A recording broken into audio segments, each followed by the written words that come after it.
All right, a very good morning to my online students as well. A good morning to all of you. Now, how did you use yesterday? Could you use it productively for revision? Did you watch that video which I provided to you? Now, that video was important. Did you realize this? We'll be doing it in the class, but it's good to see how newspapers discuss those things in a certain way because that is exhaustively discussed in the videos. But when we do it for UPSC, like for answer writing, etc., we have to curtail a few things that we will see in the class. But you would have seen the raw form of that content. Could you also revise depreciation, appreciation little bit? Because today we'll be going deeper into it. And you remember I told you last time that there is something called as partial equilibrium, there is something called as general equilibrium. What is partial equilibrium? Partial equilibrium would mean that, for example, if you meet one friend of yours from school or college, right? You are not meeting anybody else, then how happy or how sad that friend would be to meet you after long. That's partial equilibrium. But if you meet one friend and that friend calls every other friend and says that, hey, see, we met our childhood buddy, etc. Now, how others would react listening to this news? That, okay, you met only one person from your school days in college and you ignored others. So that is general equilibrium. So general equilibrium would mean that how if one thing changes in the economy, what is the impact on everything else? So today we'll be going from partial to general. So 1.5 hours of today's lecture would be very crucial. Extremely crucial from examination point of view, because I expect and I have felt that this is the area from where questions are asked. Let me show you this. What has happened to the board? Something's changed.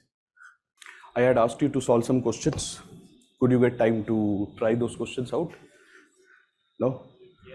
Yes. But we will. Today we will. Even if you haven't tried, we'll try it in the class. So I say this is my plan for today. Since I'm very excited to teach you this part, because this definitely gives questions, whether UPSC likes it or not, but it has to ask question from this part. Now, because we are a developing country and foreign exchange reserves are very important for us, definitely they'll ask you a question. So first 1.5 hours of today's lecture, solid teaching. Then we'll take a small pause. In the meantime, if you face any difficulty, you please type it there, and then I'll take all your doubts once I complete this part which I want to, and then we'll solve questions from the previous 2 lectures. And then we will get an introduction of the next thing that we want to do after this. But pehle we'll complete this part. Very, very crucial. Dekhiye, you'll realize it. Dekho, this was something which was more pictorial in nature. It was less technical. This was just to give you a feel-good factor that, okay, what happens during depreciation. So for example, when $1 is equal to 40 rupees, just take isko, just have a feel. When $1 is equal to 40 rupees, for example, this is the exchange rate in the market. By the way, this is called as nominal exchange rate. What is nominal exchange? बहुत ध्यान से देखिए. This lecture will be very crucial because there will be so many technical definitions.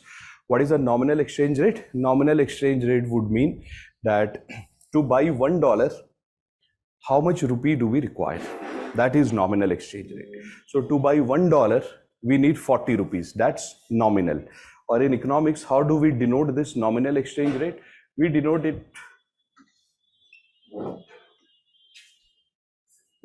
it using this alphabet, E, small e. Sometimes you will see in some of the textbooks they write capital E also, but I won't suggest this because internationally this is what they do. They say that nominal exchange rate is expressed by E. What is nominal? I'll give you dictations of all this. Nominal exchange rate would mean that, you know, how much rupee can you buy using $1? Similarly, how much rupee can you buy using 1 pound? That is nominal exchange rate of rupee in terms of pounds. So what is nominal exchange of rupee in terms of dollars?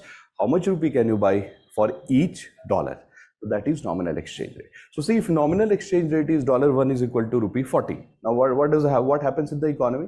Suppose price of 1 pen is 40 rupees in India. If a foreigner wants to buy it, how many pens will the foreigners be able to buy with $1? 1 pen. This is the normal scenario, right? Now if we change this, देखिए क्या होता है? This is pictorial, huh? But we'll go from here to technicalities after this. देखिए क्या होता है? What happens is, suppose nominal exchange rate changes for some reason. We will see the reasons today. Suppose nominal exchange rate changes and $1 becomes 80 rupees, which means that India is losing its importance in terms of currency. Because earlier, when we used to give 40 rupees, we used to get $1. But now we have to give 80 rupees. That means people are not respecting our economy. People feel that something is wrong in the Indian economy. That's why we have to give more rupee to get that $1. So whenever this situation happens, then we say that the value of rupee has come down. Now, when value of rupee has come down, now let's see what is the impact on all that. Now see, suppose somebody has $1 in USA. That same person, that somebody sends $1 in India. How many pence will be bought using that $1? 2 pence now. Why? Because $1 is equal to 80 rupees and price of 1 penny is 40 rupees. So what happens here is, ध्यान से देखना इसको, this is crucial interpretation. The crucial interpretation is, whenever the value of Indian rupee goes down, foreigners think or they perceive that Indian goods have become cheaper. Nothing has changed here. 1 pen is 40 rupees only. So in the exam, if you like get a statement which says that when the value of rupee comes down, foreigners perceive that Indian goods have become relatively cheaper compared to before. Correct statement. Because here price of pen is not coming from 40 rupees to 20 rupees. Price of pen is same. For them, it looks as if pen is cheaper. Because with that $1, they will get 2 pence. There's a difference. So if you directly say that because of depreciation or falling value of rupee, Indian goods become cheaper, might be correct, might not be correct. Right? I don't know. Right? We don't know. But it will be perceived by foreigners that Indian goods are relatively cheaper. Absolutely correct. That's called technicality. Because that is the reason that I thought I'll show you this diagram, because without this, it's so difficult to imagine that 40 rupees will remain 40, but $1 will help you to buy 2 pence now. So that is why they say that during depreciation, export of a country goes up and import of the country comes down. Now, let's go to technical part today. This you have to draw. ऐसा करिए, you please draw this at one go, then I will explain what we are trying to learn. Draw this, please. This is very crucial. And very good morning to the rest of you who joined us little late here and here as well.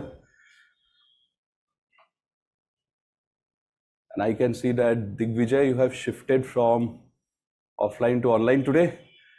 You are not able to wake up. I can see that. No problem.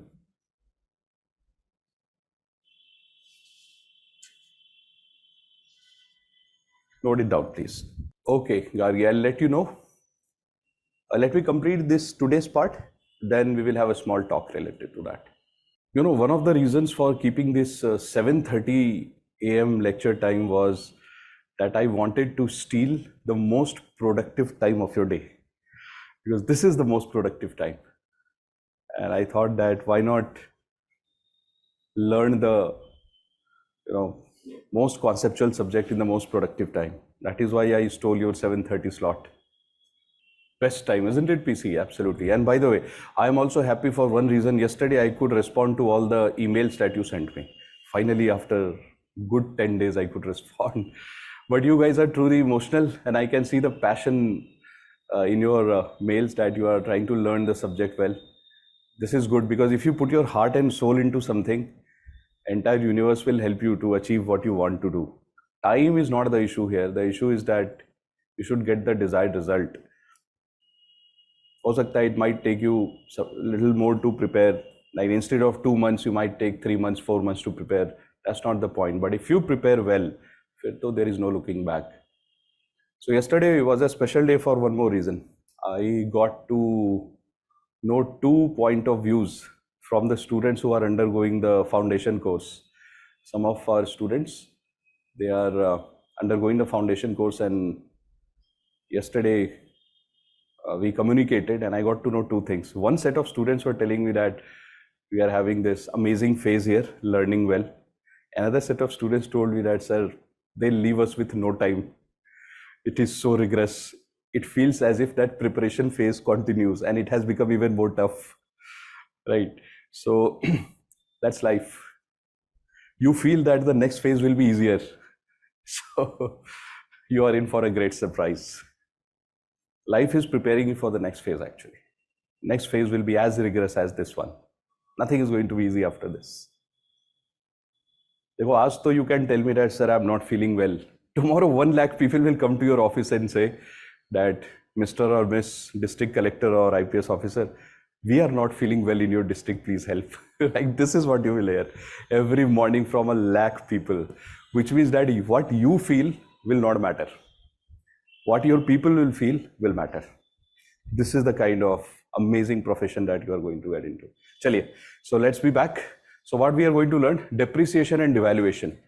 देखो इसके ऊपर I can give you dictation only after 20 minutes. Once I teach you some basics. बहुत ध्यान से देखिए, very crucial part today. See, and please learn this circle approach. It helps to solve all the questions of UPSC. Focus here, please. So guys, let us start with this initial situation where $1 is equal to 60 rupees example. So if you give 60 rupees, you will get $1. Nominal exchange rate of rupee versus dollar is 60, which means how much rupee do you need to give for every dollar? That is nominal exchange rate. तो इसको हम बोलेंगे, इसको we'll call it as E, nominal exchange rate. Now, what happens is, suppose the demand of rupee comes down. Why does the demand of rupee come down? And I have taken a real life example. You know what is the trend these days? Lot of people, compared to previous 10 years, lot of people are leaving India. Now, they are settling in countries like Singapore, etc., where the taxation is very low. So either they are going there for that purpose, or there is a second reason. If you go to US and UK, specifically US, UK, Australia, Canada, these countries, you will find that 60 to 70% of the foreign students belong to India. For US, UK, Europe, Canada, we are the foreigners.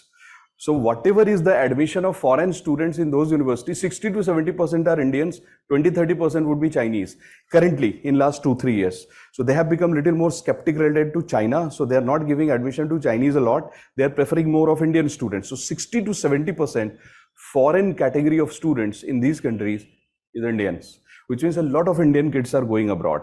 So देखो क्या हो रहा है, US, UK, for that trip, since students want to go abroad and study there, so what are they demanding? They are demanding dollars. So suppose that I want to go abroad, I want to go to US, UK for my higher studies. What will I demand? Dollar. And what will I not demand? I will not demand a lot of rupee, because I can't use rupee everywhere. Rupee has not been internationalized yet. So I will demand a lot of dollars, and the demand for rupee has gone down because of these kids who are going outside. So that segment of the kids, they will not demand rupee. They will say, we have rupee, you please take it. So what are they doing? They are depositing this rupee with the dealers. Who is dealer? The foreign exchange dealers who are converting rupee into dollars in India. Right, and those banks which are converting rupee into dollars. So what are these kids doing? So Indian kids, like suppose I want to go to US, I will take whatever rupee I have saved or whatever fixed deposit I'll withdraw all that. I will go to forex market, currency market. I will convert my rupee into dollar. So what is happening?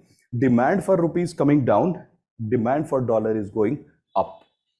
Because of this, guys, see what will happen.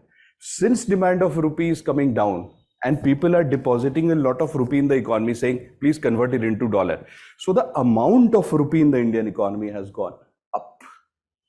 This is what happens. It has ballooned out. Why has it ballooned out? Because people are saying we don't need rupee. If you want something, what will you do? You'll keep it like this. But if you say, nah, for me, it's not important. What will you do? You'll give it away. Take it and give me dollars. Which means that now rupee doesn't look very attractive to people because they can't use rupee abroad. So what is happening? This circle size is becoming slightly bigger, and this circle is becoming smaller. Why? Because people are taking dollars and moving out. Right. So what is happening? Now if you look at the picture, something else emerges. We can clearly see that the importance of rupee is going down even further. Right.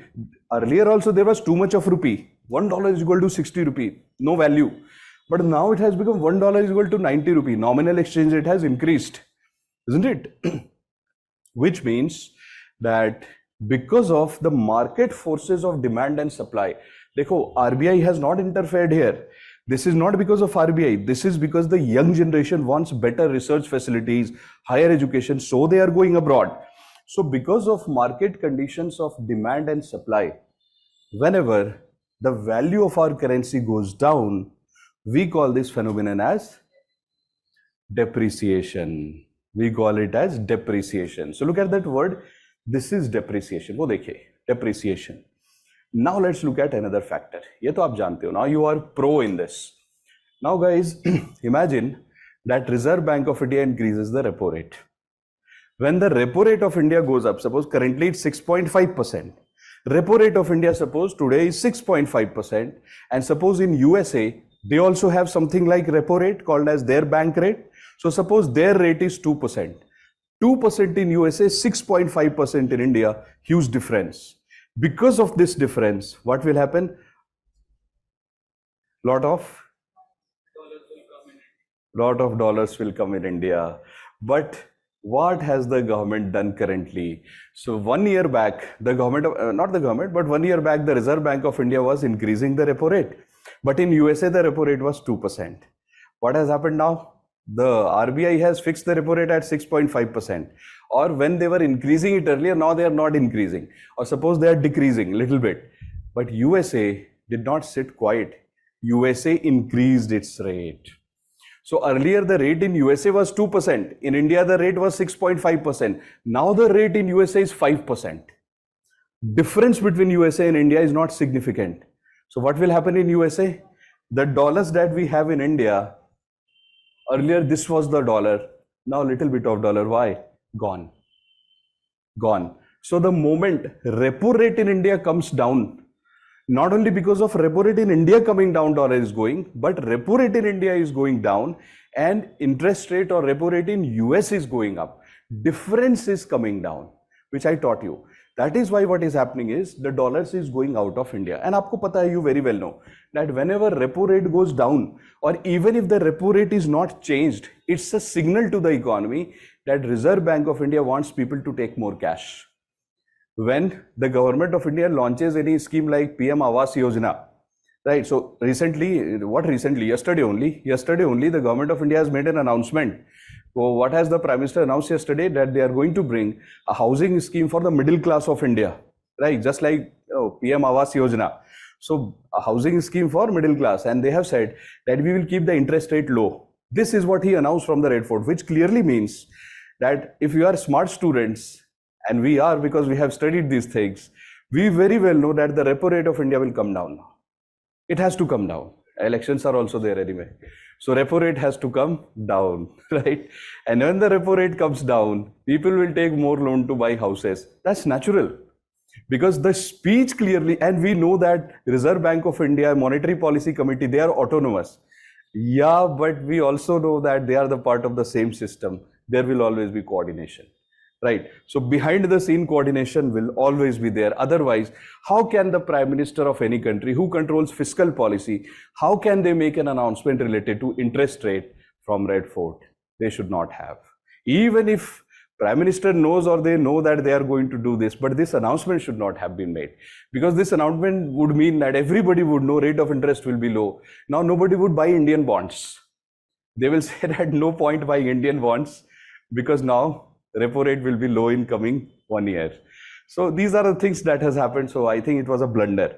Now, a blunder which was not intentional, but I guess it should not have happened. So what is happening now? Suppose repo rate is low. This is by RBI. I will answer it. So you keep writing it. I'll answer at one go. So repo rate is low. When repo rate is low, people will take more loans, like the new scheme for housing. So more rupee. Ab dekhe, when there is more rupee, less dollar, value gone down. But this time, the value of rupee has gone down, not because of market forces, but because of RBI. यहाँ पे देखिए, this has happened because of market forces of demand and supply. This is by RBI. Similarly, suppose that Reserve Bank of India prints more currency. अभी तो करना पड़ेगा. They will have to print more currency because the Prime Minister has said we will give more money to public to buy house. So print more currency now. So the moment you print more currency, repo rate goes down. This is what happens. The circle balloons out, which means this phenomenon is very close to what? Depreciation, but we don't call it depreciation. We call it devaluation because the value of rupee has been deliberately reduced by the central bank.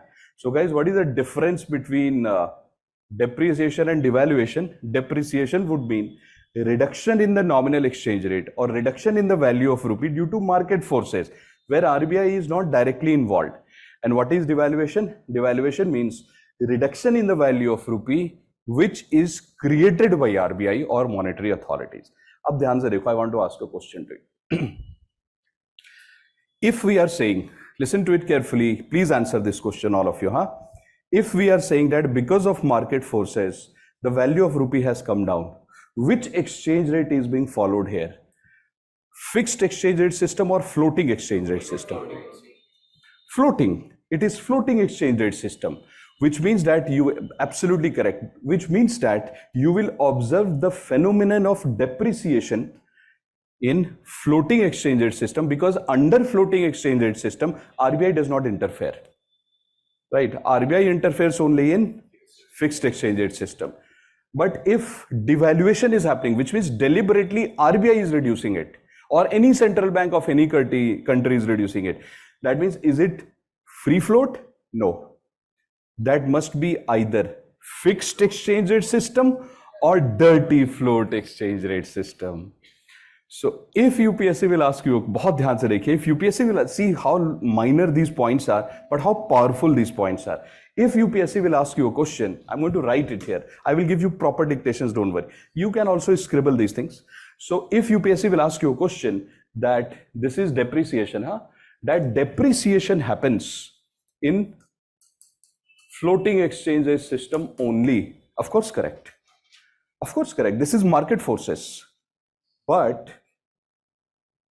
if UPSC will ask you that devaluation happens only under floating exchange rate system, devaluation happens only under fixed exchange rate system, devaluation can happen in fixed exchange rate system or dirty float exchange rate system, both.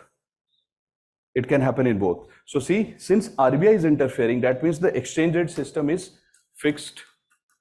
Suppose the exchange rate system is fixed, which RBI has fixed it. And if RBI has fixed it, that means RBI has the power to change it also. So if RBI interferes forcefully in the economy, that means RBI is following this system, RBI can change it, or it could be dirty float that we follow in India.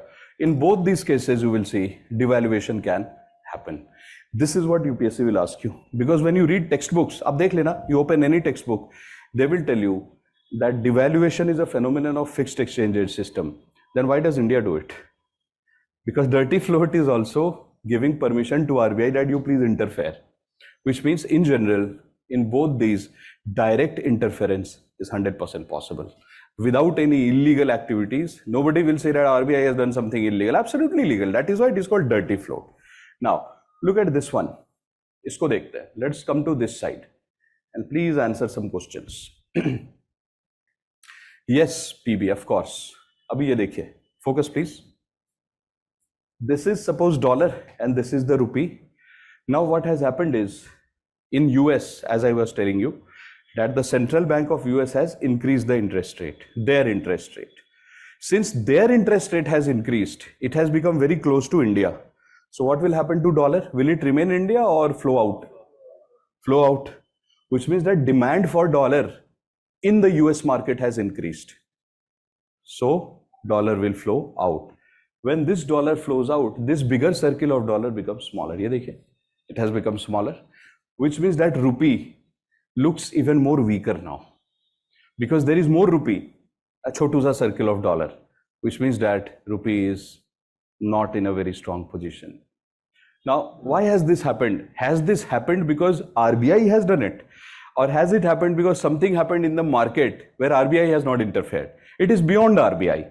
So that is why when something like this happens and UPSC will ask you that would you call it as depreciation or devaluation? Answer is depreciation, because RBI has not done it. Somebody else's RBI has done. We haven't touched it. So this is because of US that, the value of rupee is coming now. So that's depreciation. Now let's see what RBI will do on the supply side. See, what has happened is, you see, RBI reduced the repo rate. Now RBI has reduced the repo rate. The moment repo rate comes down, here US increased the interest rate. So that is called depreciation. But when RBI reduces repo rate in India, what will happen? Now US dollar will not find India attractive. They will leave India. They will say, India, your interest rate is very low, I am leaving, bye. So they will leave. When they leave, rupee will become weaker. Dekho, this circle has reduced, no? Because RBI has reduced repo rate. Circle is less, lower, smaller. So what will happen to the value of rupee? Gone down. This is devaluation. So this is depreciation and this is devaluation. The moment you see the word RBI, अब देखो devaluation, RBI devaluation. अब एक साथ देखते हैं. Let us look at it together at one go. See, RBI devaluation. Wherever you don't see the word RBI, depreciation. That's the difference. Now look carefully. If somebody will ask you that what are the 4 reasons because of which the nominal exchange rate or value of rupee can come down in the economy compared to dollar. 4 reasons, please. First reason, demand for rupee goes down. When demand of something goes down, there is no value of it. So the value of rupee comes down. Second reason is supply of rupee goes up. When supply of rupee goes up, this circle becomes, rupee circle becomes bigger, no value. Look at that. Demand of dollar goes up. When demand of dollar goes up, that means dollar will move away from India. It will become more precious. When it becomes more precious, rupee looks very small in front of it. And similarly, last point, supply of dollar goes down. When there is no printing of dollar in the world, supply of dollar is not there, its value goes up. So these are the 4 reasons that we will write in the exam. Now, आप इधर देखो and please answer some questions. This is what I was waiting for, to ask you this question. Answer me these questions, please. General equilibrium, that whenever depreciation or devaluation happens, what happens to the export? फटाफट बताइए. Then we'll write this. Export goes up or down? Up. Import goes up or down? Why? Because import becomes expensive. So let's write expensive. And here we will write cheaper. Relatively cheaper. Right, so these 2 things, always remember this. Ab bataiye balance of payment. Now, since I haven't taught you balance of payments, many of you know it, but many of you don't know it because you are studying economics for the first time, and I know it because you told me. So for you, balance of payment would be, I'll just make it simple for you for now. Balance of payment means that, for example, if you sell something, what will you get? You will get dollars. If I sell this pen or I export this pen, I'm India, I export the pen, I will get dollars. But if I buy crude oil, I will have to pay from this. So when you import something, you pay. When you export something, you get. So balance of payment means what is the relative position of export and import. So for example, if India exports mobile phones worth $100. Aajkal to we are one of the largest exporters of mobile phone in the world, by the way. So India is exporting mobile phone and India is getting $100. That's our income. India is buying crude oil. And what is the payment that we are making for crude oil? $80. So what is the net income that we are having? $20. $20 is our net income through export and import. This is called positive balance of payment, which means balance of payment is good, healthy. So if you sell more and buy less, healthy balance of payment. But if you, yes, positive. If you keep buying and buying, a day will come when your entire cash in the pocket is gone. If you don't sell and just buy, import, very bad balance or negative balance of payment. So now you please tell me, looking at this, that if our export increases, import comes down, what will be the balance of payment? Positive or negative? Healthy or unhealthy? Very healthy and positive. हाँ ठीक है. This is what it should happen. Normal. This is normal. Good. We'll look at India also. Very good. So you are smart kids. What happens to inflation? बताइए. You were asking. Somebody was asking. No. Now tell me what happens to inflation.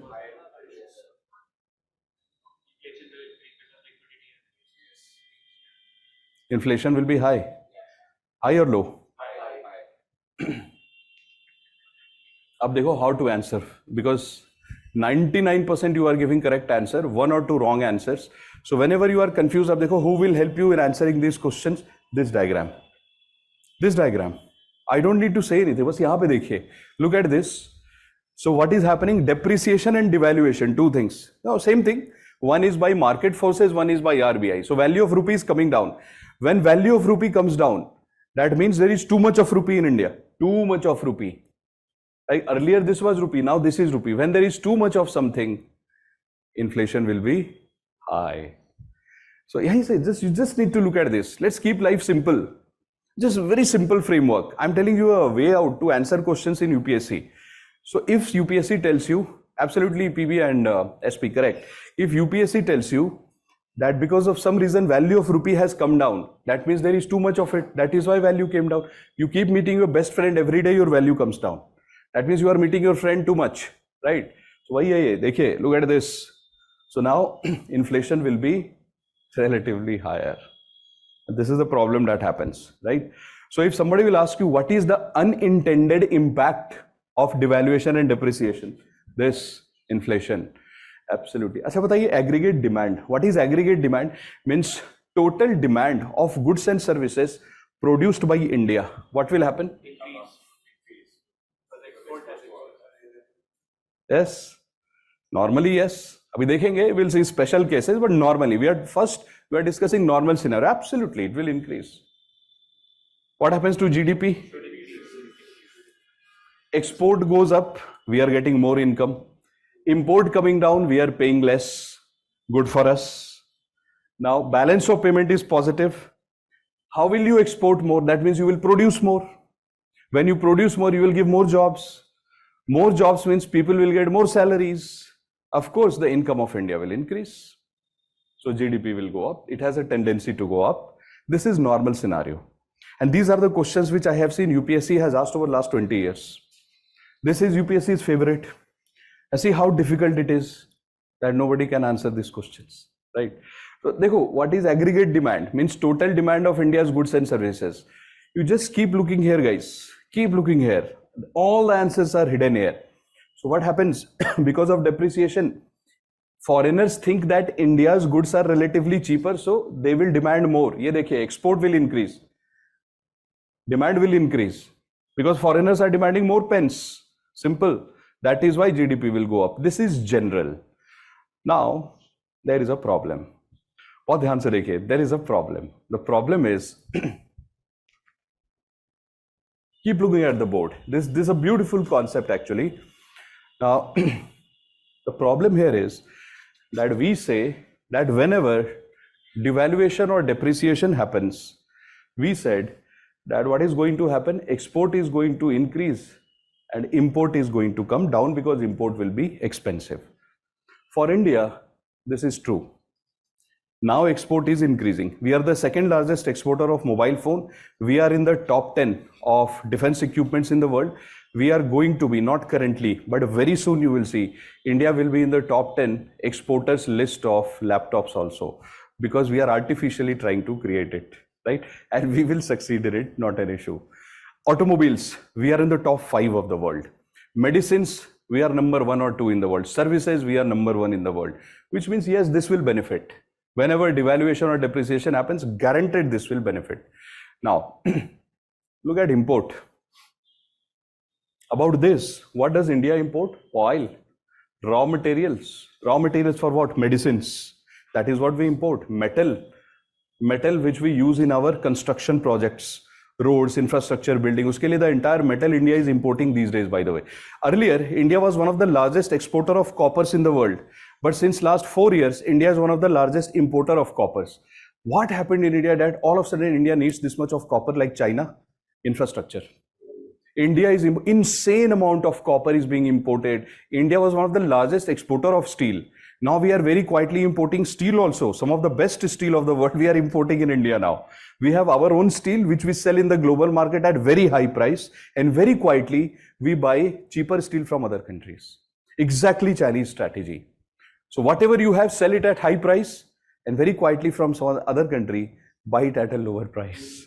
So that is what India is doing. So India is buying a lot of metal because for construction we need metal, airports we need metal, right? So these are the things that we are, food, pulses, tomatoes, blah, blah, all these things we are importing a lot. Abhi uske bina to oil, pulses, oil seeds, without that we can't survive in India, right? Samosa is very important for us. right? And those pakoras, because for that we need oil. We are a country which loves oil and spice, so we can't live without it. These are the things that we import, which means we can't stay away from it, whatever happens, whether the price is high or low. So what happens in India is, okay, there is a beautiful graph. This graph says, look carefully, this graph says that for other countries, when they go for devaluation or depreciation, for other countries, export goes up and import comes down, which means balance of payment improves, becomes very healthy. This is for rest of the world. For India, what happens is export goes up, import remains the same. Because if we use 10 kilogram of copper, we will use 10 kilogram of copper. Because we have calculated that we need that much amount for construction, so we need it. Whether the price is high or low, we will import it. We need oil, we need petrol and diesel to run our vehicles. If certain amount of oil is required, it is required.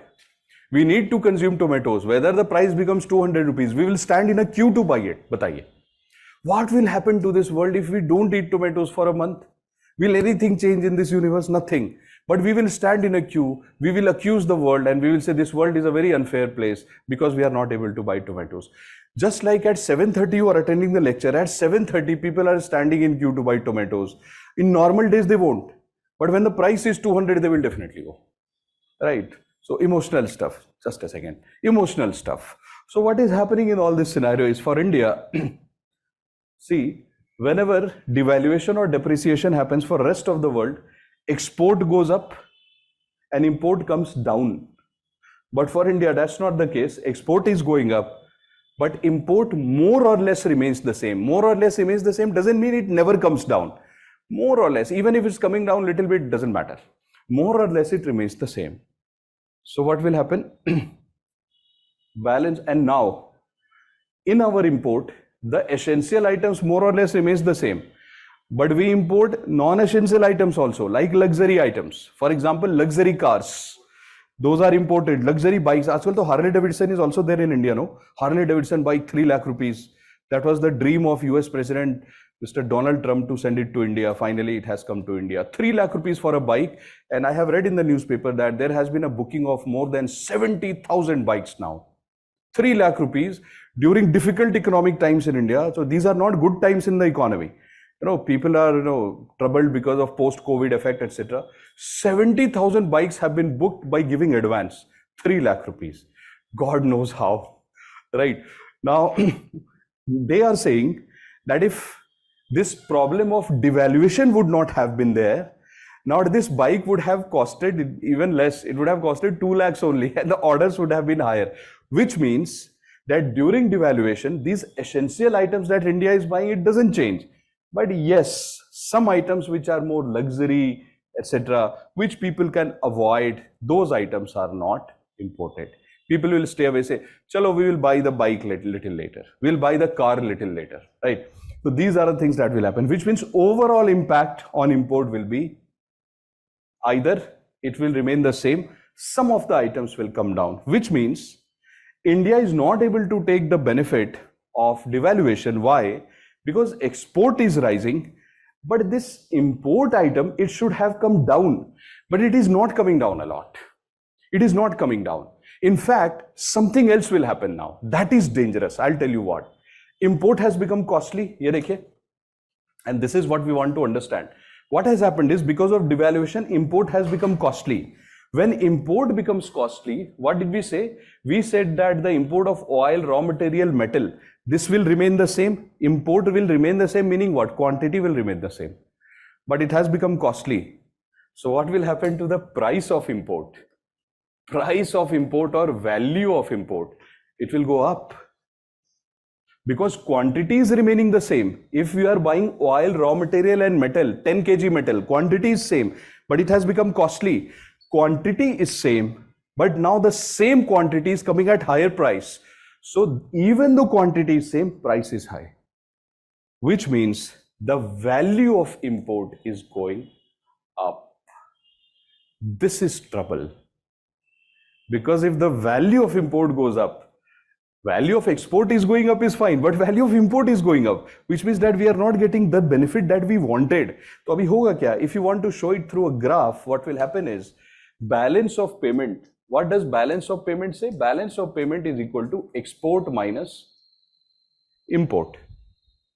Export is increasing. Look at the length of arrow of import. Because what are the things we import? Costly items, oil. Costly items, food. Costly item, metal.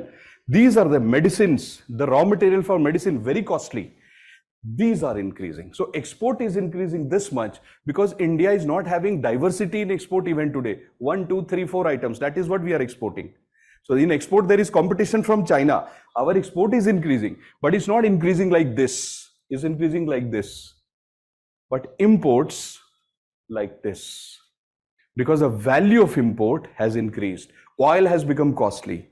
So what will happen is, if you plot balance of payment on this axis, y-axis, iske upar, so what will happen is, over time, suppose this is time. Example. So when we go for devaluation,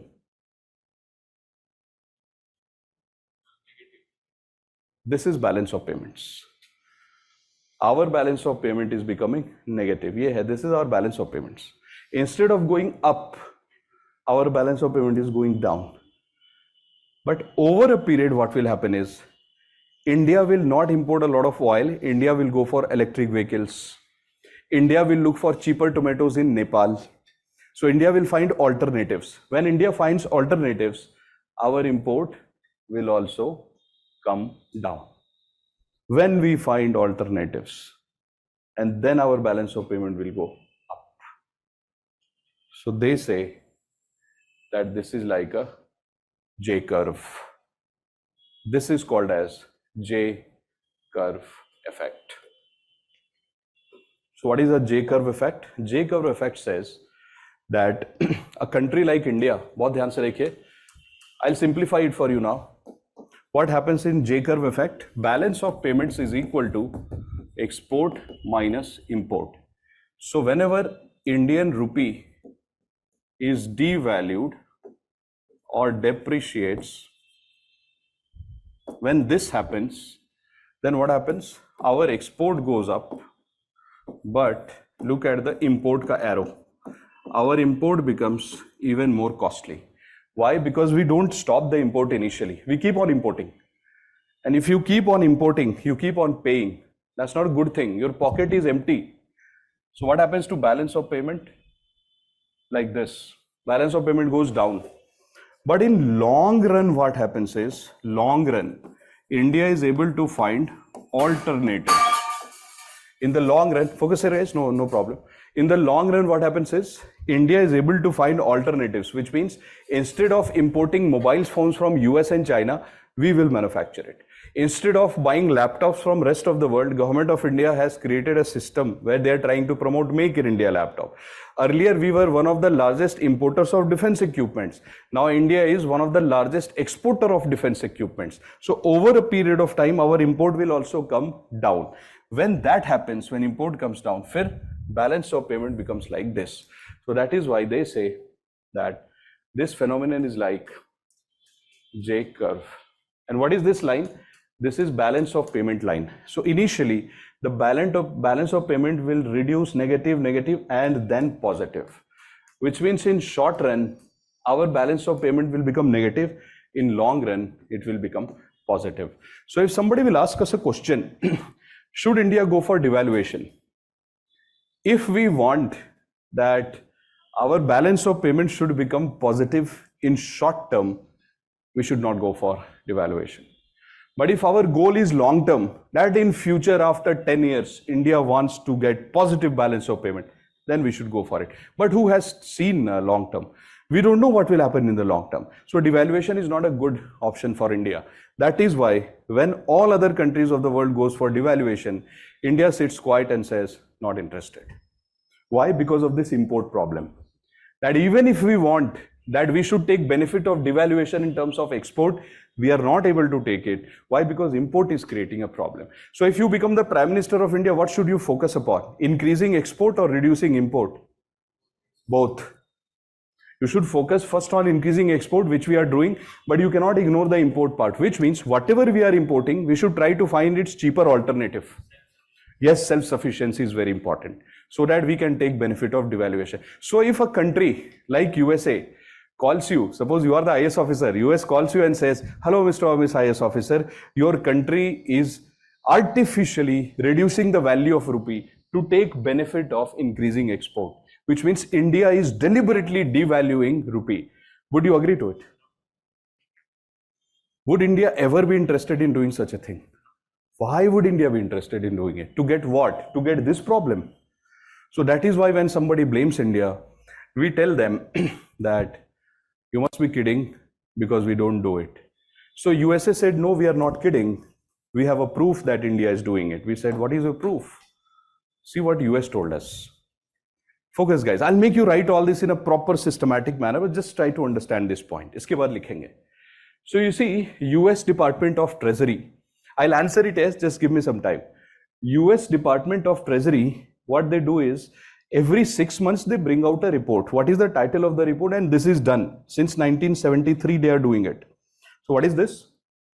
So the report is called as Macroeconomic and Foreign Exchange Policies of Major Trading Partners with USA. Which means that what they do is, they make a list of all the trading partners with which US trades, and they try to find out two things related to those trading partners in this report. The name of the report is Macroeconomic and Foreign Exchange Policy of Major Trading Partner with US. That's the name of the report. In this report, two things are analyzed. Number one, see, first point, policies of trade partners in last 4 quarters, which means they look at last 1 year and they try to find out that what policy has India adopted in terms of foreign trade, especially with USA. So for example, India has currently put some restrictions on the import of laptops and mobile phone. That will be noted by US Department in this report, and they will create a big report where they will mention why India has done that according to them. They will not ask India, why did you do it? According to them, they will mention that we believe that India has done it for this reason, right? So that's the first thing. Well, second one is very dangerous. So what they do is, every 6 months, they create a list of those countries which they believe, focus please, which they believe, US believes that those countries are artificially and forcefully depreciating their currency. And why would some country depreciate the currency? To increase export and to reduce import. That is why country would depreciate. So USA says, USA wants to know that which country in the world is artificially suppressing the currency so that they can increase export, because USA says that's unfair. It's like, you know, taking some extra medicines and then participating in a marathon, right? So suppose you are on steroids, unnecessary, you have taken 5 injections and then you are running the marathon and you win the race. So US says, I want to know who has taken the steroid injection in the economy. So now see, how does USA judge whether a country has artificially suppressed its currency or not? So there are 3 conditions which USA mentions, 3 conditions. Any country which fulfills 2 out of these 3 conditions, at least, USA says you are manipulating your currency.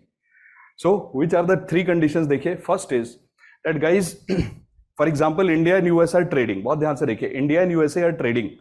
Now suppose that India is selling goods worth 100 crore to US. This is our export to US. And what are we buying from US? Let's say we are buying something around $84 from USA. This is our import. So look here, look at the calculation, please. India exports worth $100 to USA. This is the money we get from USA, right? This is the money which we are getting. And when you import from US, we are also buying Harley Davidson bikes from USA. How much are we paying? $84. So what is the net surplus that we have? $16.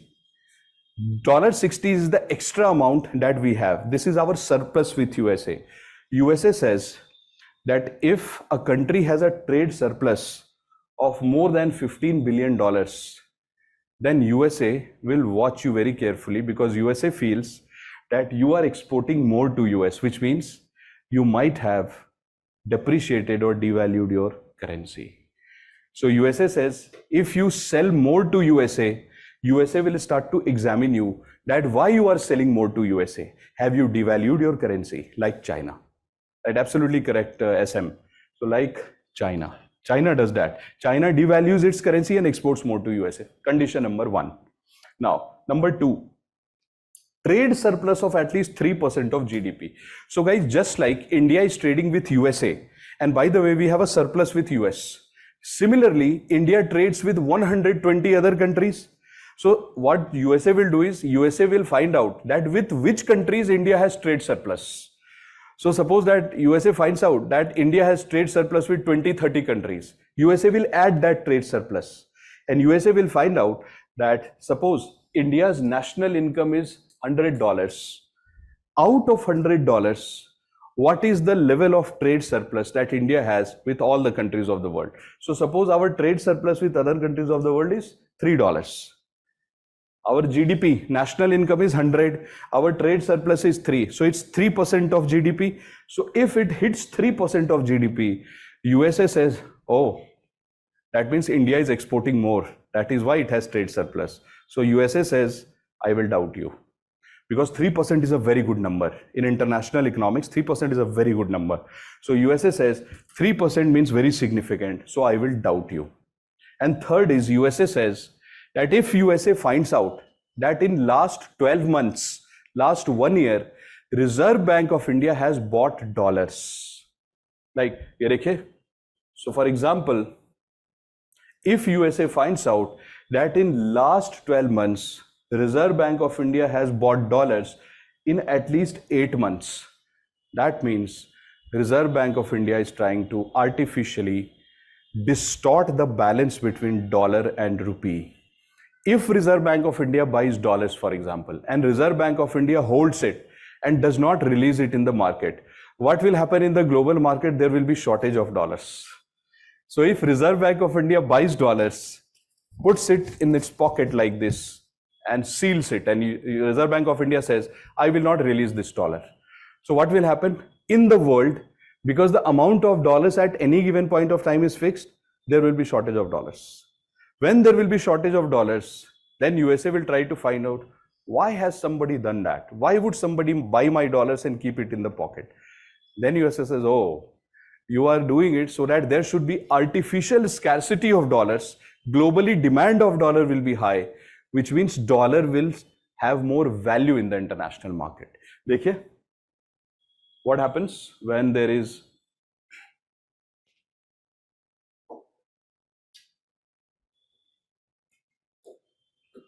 this one?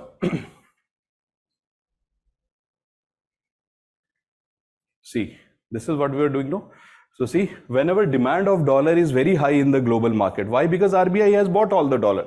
Demand of dollar is high. It leads to devaluation. Why? Why is it devaluation? Because RBI bought the dollar. Which country in the world does it regularly? China. You know what China does? So first, China will export a lot of goods to USA. China will get the payment in dollar. Now China will hold the dollar in its central bank as reserves, and China does not release it. And then what will happen? After 6 months, China goes in the market and China again buys dollars, holds it in its central bank. This leads to artificial scarcity of dollars in the world. When there is a scarcity of dollar, there will be more demand and it's not available. So what will happen? Chinese currency's value goes down and China is able to export more. Now look at this, please. So what is US saying? USA has created a list of countries and USA says that this is what I do. I keep an eye over the countries and then I try to find out which country fulfills at least 2 out of these 3 conditions. 2 out of these 3 conditions, the moment you fulfill it, which India fulfilled 2 years back. So what did India do? First and third. This is what India did. Now, why was India doing it? It was not because we deliberately wanted to, practice devaluation, etc. We were doing it because of COVID scenarios. In COVID, we wanted to import raw material for medicine. We did not have dollars. What to do? So RBI went in the market and bought dollars. And the moment we bought dollars, USA said, oh, RBI, you are buying dollars. We said we are buying dollars to pay it to you only because you are the seller of that raw material. So we are doing it for you only. But USA said no, since you are buying dollars, you fit this criteria. And we were also exporting medicines to USA, so we had a trade surplus. That is why India fulfilled these first and third point. Because of that, USA put us in something called as USA currency watch list. So there is something called monitoring list, and if you fulfill 2 conditions out of 3, USA puts you in something called as US currency watch list.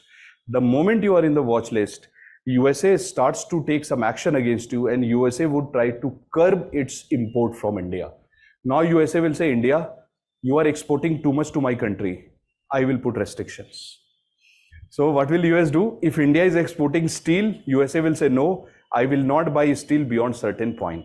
And if India reacts, USA will say, you are in my watch list.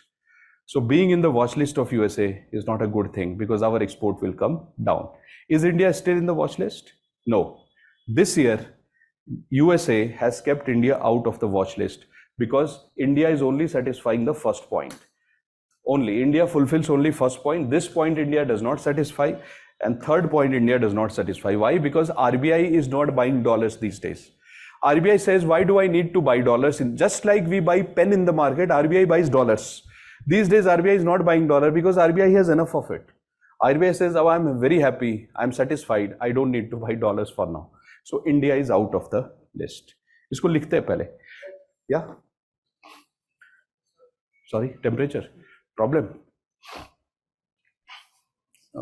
23. Fine. Now let's do one thing. हाँ कुछ बोल रहा था. तो पहले इसको let's write it. I will tell you how UPSC can ask you a question from here. That is why I taught it at one go. देखो, let me tell you what UPSC will ask you. आजकल this is a new trend. What UPSC will do is, ध्यान से सुने, then I'll give you proper dictations through a story. So UPSC will ask you a question. PB उसको ignore कर दीजिए, not required. So UPSC will ask you a question that define devaluation and depreciation. Then they will say that distinguish between them. First question. Second question they will ask is that why do countries depreciate? Why do countries devalue their currency? Depreciation happens automatically. So why do central banks devalue their currency? Give reasons. ऐसे पूछेंगे. When they ask you that why do countries devalue, you will have to write the positive points that to get these benefits. Then UPSC will ask you, what are some of the unintentional impacts of devaluation? So UPSC is asking you negative points. That if you devalue, unintentional means you haven't planned for it.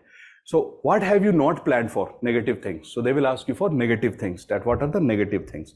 Then they will ask you, why does India believe in devaluation? Or does India believe in devaluation? Does Central Bank of India or RBI go for devaluation as frequently as China? Yes or no? Give reasons. So we'll have to say that no, unlike China, India does not go for devaluation because of J-curve effect. Then you will have to explain J-curve effect. This could be a big question. Another question could be, discuss J-curve effect and its implications for India. This has never been asked. This could be asked. Next question could be that, devaluation can be a strong tool to promote export for a developing country like India, given Make in India policies. Matlab, we have Make in India, we have PLI. So do you believe that India should go for devaluation? This question they will ask you. In this, you will have to write what is devaluation, what are the positive side, what are the negative side, J-curve effect, and then you will have to write that devaluation will not suit India. These are the things that you will have to write. It's a big question, right? Likhte hai isko, please write. Define devaluation.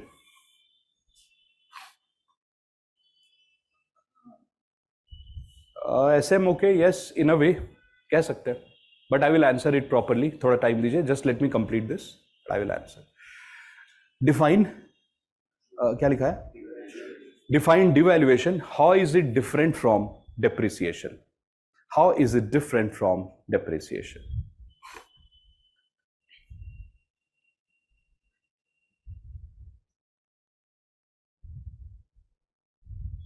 Right, next question.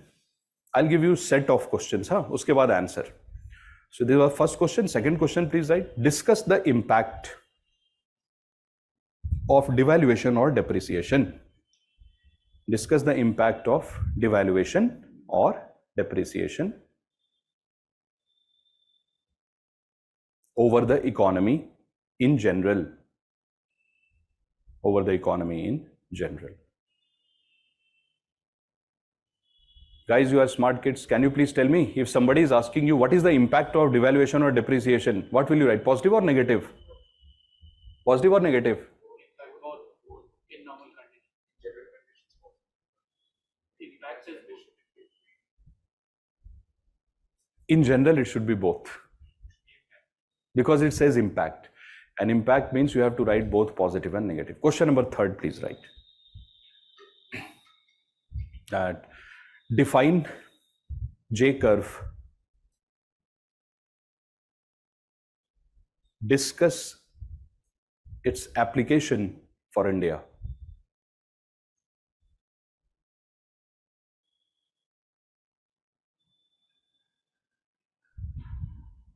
Put a full stop, please.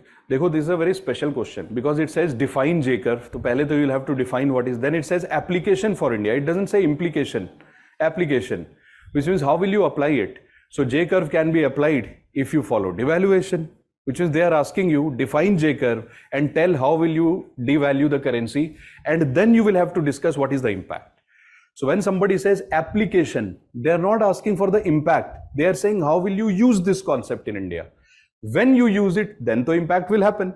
So first you will have to write how to use it, and then you will have to write impact. So you'll have to write extra things in this answer. Big question actually. Next question, please. Please write. Discuss currency war.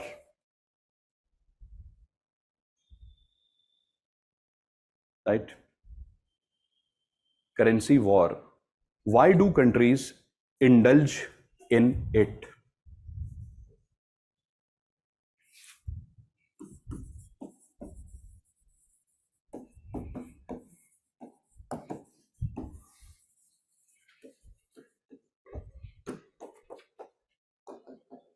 Next question, please write.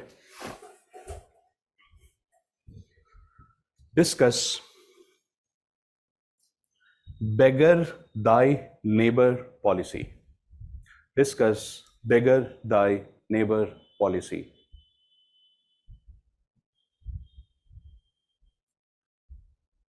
What efforts can be undertaken to come out of it?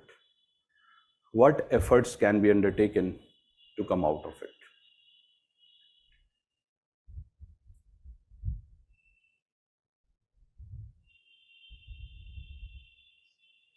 Next question. Define devaluation of rupee. अब देखो Indian context. Define devaluation of rupee.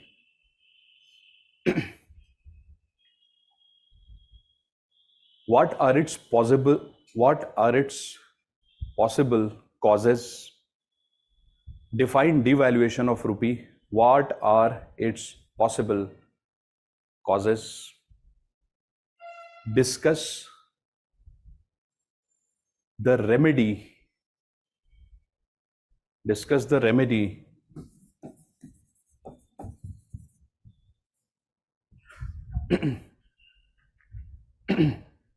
to solve issues related to devaluation. Issues related to devaluation.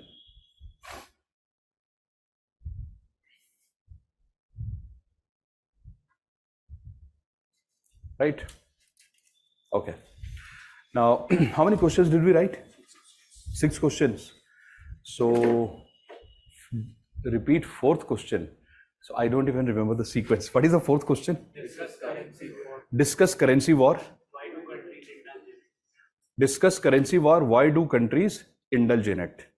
Oh, I think the voice was then, internet was the problem. Okay. So guys, these are the possible questions that can be asked. I know that you know all the questions except beggar thy neighbor policy, maybe, or some of you might be knowing it. Now, this is the only unique question which is possible, the beggar thy neighbor policy. Rest all is general, but I will give you all the answers. This is the only unique question possible. So if UPSC goes one step ahead this year, when you are writing the exam, this is the only thing they can ask. Or J-curve. These are the only 2 things. The rest is all generic. So let me give you a story which will be covering all the answers that you need to prepare for this. A big story which will have everything inside it. तो आप क्या करोगे? Before every exam, I would suggest you read these notes, because this story will give you entire picture in front of you that okay, from any point, any question can be asked from the story. This story is like your key to all the questions. लिखिए please. Please write that answer. When the value of a currency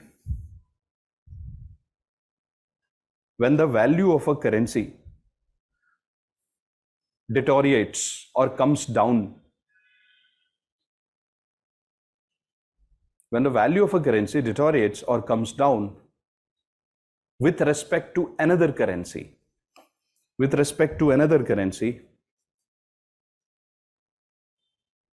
due to market forces like demand and supply,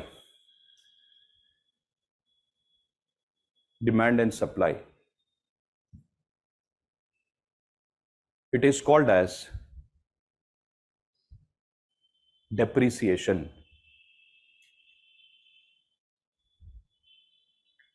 Full stop. But when the value of a particular currency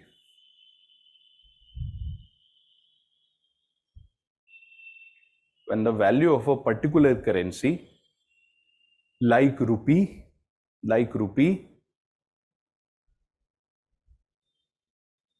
goes down with respect to another currency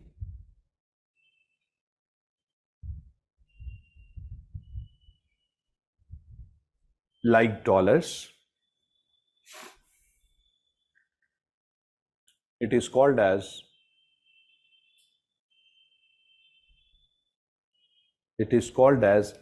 devaluation. Okay, it is called as devaluation if it has been induced by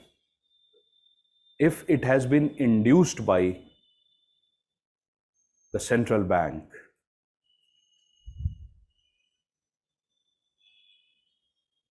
Like RBI. Right. What did you notice here when we wrote this definition?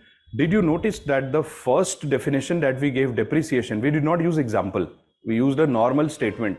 Value of the currency goes down, that is called depreciation. But when we started to write devaluation, then we started to deliberately use two examples. That okay, rupee comes down in front of dollars, then it will be called as devaluation if a central bank deliberately does it. So देखो, whenever you are writing definitions in the exam, ideally the examiner expects from us that we should give example. But कभी-कभी क्या होता है, giving too much of example is also not required in the exam. Like if you are writing in one single paragraph definition of depreciation and devaluation, why to write it all the time that depreciation means value of rupee will come down compared to dollar because of market forces of demand and supply, but devaluation is when the value of rupee comes down because of no need. We can avoid. Why? Because we have to save space and time. So if in one paragraph you are discussing some concept, one example, good enough.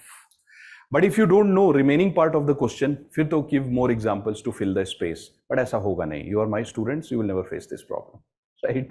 Now change the paragraph. Please write that depreciation or devaluation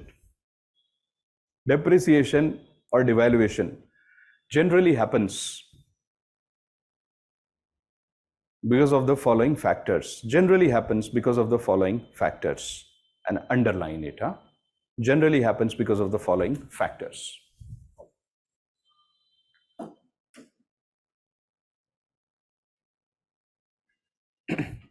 Please write. Number one. See guys, which are the four factors that we are going to write? You are smart, you know it already.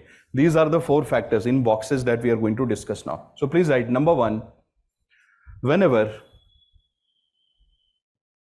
the demand of our currency, that is rupee, comes down compared to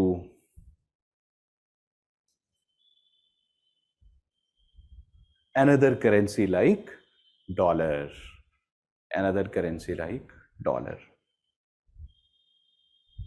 देखो, let me tell you a smart thing where we miss out and where a lot of students miss out. बहुत ध्यान से देखें and you will smile and you will feel how this point is so small yet we miss it. देखिए, whenever you say that rupee's value has come down, अभी value doesn't come down in isolation. Value comes down with respect to something.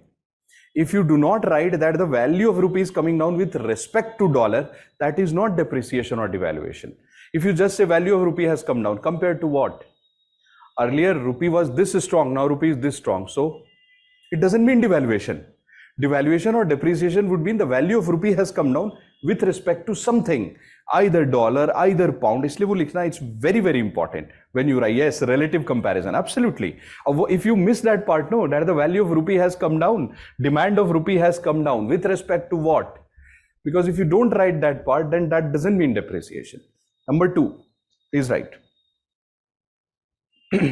Absolutely, please write. Number 2, when the supply of rupee increases with respect to, yes, with respect to another currency like dollar. वो जरूरी है, that's important, huh? With respect to another currency like dollar.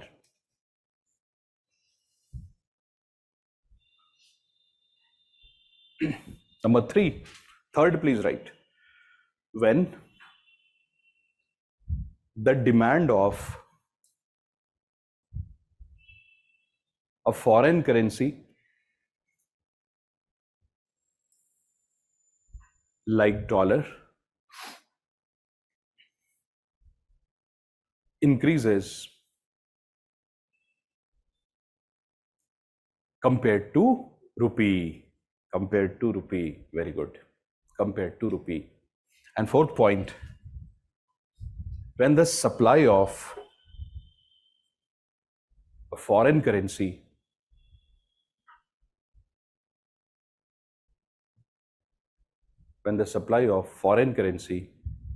like dollar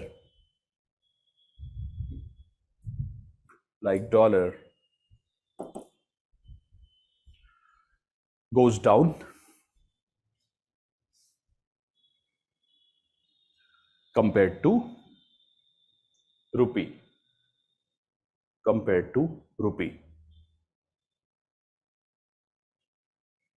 Now please write that. Change the paragraph, please, and then write depreciation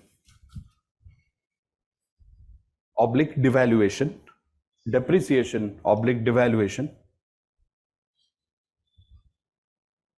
has multiple impacts over the economy.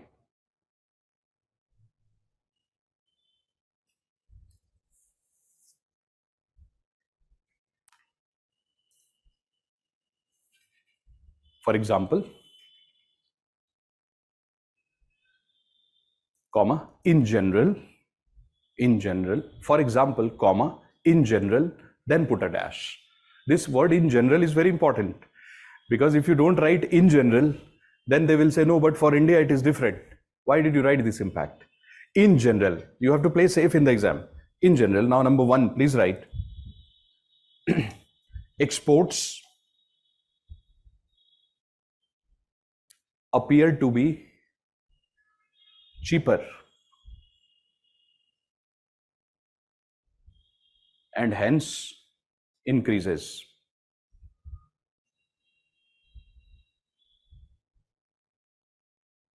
Are you seeing something? That we are writing technically correct statements now. We did not say exports will be cheaper. So wherever in the textbook they are writing exports will be cheaper, फिर I have a question from all of them, and anyone who says export will be cheaper, फिर तो मैं ये पूछूंगा that in depreciation, if exports are cheaper, तो फिर why is the price of the pen same? And how is export cheaper? Export appears to be cheaper because your currency has become strong. So export is actually not becoming cheaper. It's just that it looks cheaper because you have a powerful currency in your hand. Your purchasing power has increased. Our selling price has not changed. So there is a difference. We have to be very careful in the exam. Now, so number 2, please write. Import appears to be अभी वही लिखेंगे. Export तो लिख लिया. Import appears to be, बताइए, expensive, and hence it reduces in general. देख रहे हो आप, it reduces in general. For India, story is different, but it reduces in general. The moment you use the word general again with import, the examiner will be super happy. Why? Because the examiner would know that you actually have understood this topic well. Because anybody who has not understood the topic, they will not write the word general with import. Because they will say, "Ha, theek hai, import comes down." No, it doesn't come down for India. Third point, please write. Balance of payment is expected.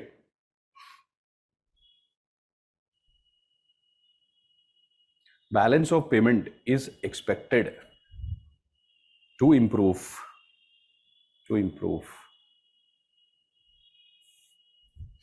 Right. Fourth point. Dekho, why did we say, one of a friend is asking, why did we say that imports will come down in general? Because imports become costly, depreciation. But for India, import doesn't come down. Why? Because we are importing essential items. So in general, it will come down, but for India, it will not. That is why we have used the word in general, to tell the examiner that in general, it will happen, but India is a unique country. So balance, what did we write? Balance of payment? Expected to improve. Full stop, please. Inflation. Yes. वो actually यहाँ पे we have already written in general, ऊपर देखिए, इसीलिए. But here we wrote it to give a message to the examiner that we are special kids. Sometimes that messaging is important. Communicating to the examiner that, yes, Mr. Examiner, select me. I want to go for my foundation course next year. वही है ये. Please write inflation. अच्छा बताइए, what will happen to inflation? Expectation is that inflation will go up. Inflation tends to go up. So लिख लीजिए please. Inflation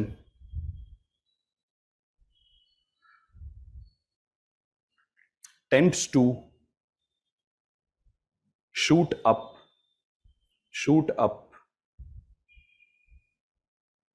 during depreciation or devaluation.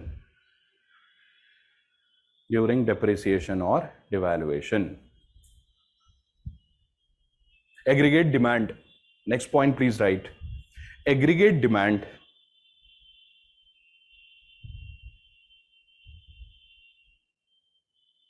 also gets a positive push. Aggregate demand also gets a positive push. That is, increases.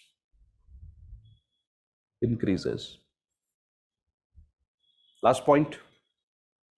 Problem? ज़्यादा है, कम है? अभी तो 23 हो गया. और बढ़ा दें 24. प्रॉब्लम हो जाएगी. Oh, there is a difference in the temperature. तो एक काम कर लेते हैं ना, यहाँ पे आ जाओ. अभी वो चला गया, फिर टाइम विल वेस्ट. आ जाओ, कम हियर. यहाँ पे सही, it's good here, I feel. So you come and sit here. Good. So for the first time, we will be having you in front. Experience it. All right. Now, you are asking something, no? ये last point लिखवाता हूँ. Okay, then I'll take your question. GDP लिख लीजिए. It will complete this point. GDP, please write. What is the impact on GDP? Expected impact? Very nice. Please write that GDP is also expected to improve. GDP is also expected to improve. during devaluation or depreciation phase. During devaluation or depreciation phase. Devaluation or depreciation phase.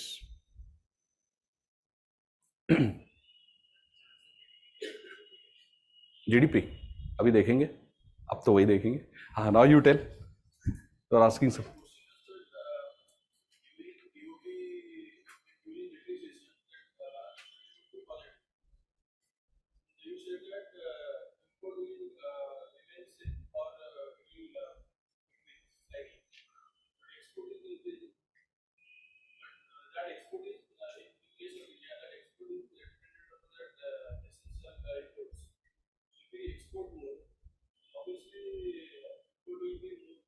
Import will be more in value terms.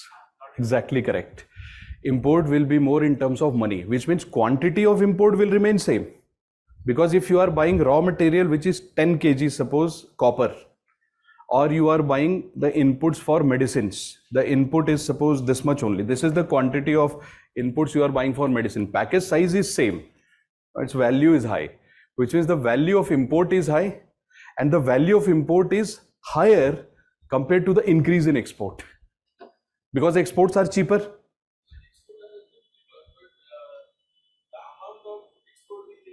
No, it's not necessary that every export will increase. Why? Because if somebody is consuming $1.650, they will not consume $5.650. Maybe they will keep one in stock. That's it. But import, the value will increase. That's the difference.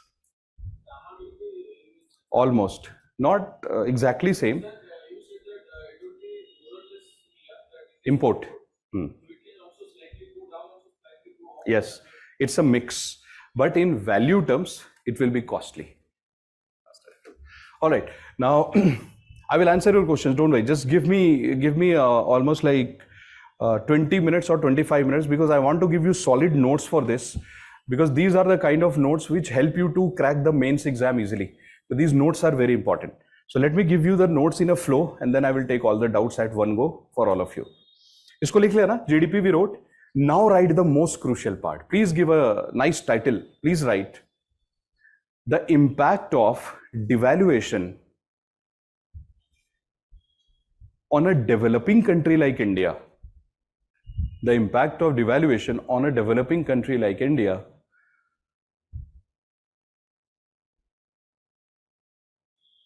is unique.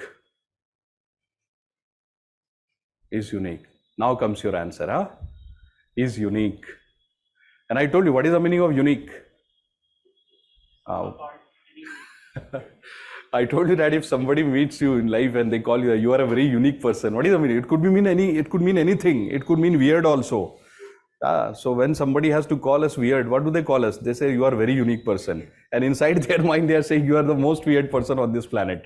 So the unique word is very dangerous. But in the exam, examiner doesn't know what you are trying to say. Examiner will feel, yeah, India is unique. Wahi likhna hai. So you see, what have we written? Underline it, please. Underline.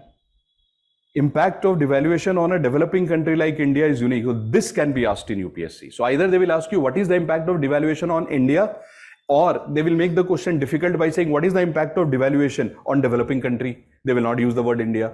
अब ध्यान से देखो what you will write. पहले सुनो इस चीज को please आप. And then you will have to write it exactly like this. ऐसे लिखना. देखिए. So we will write that because of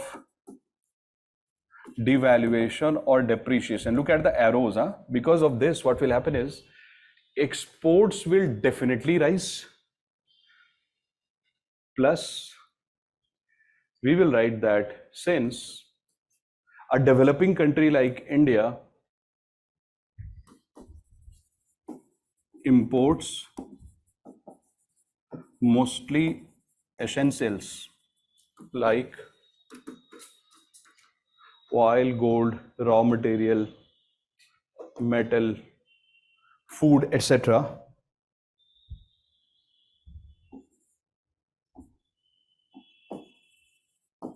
Value of import goes up because imports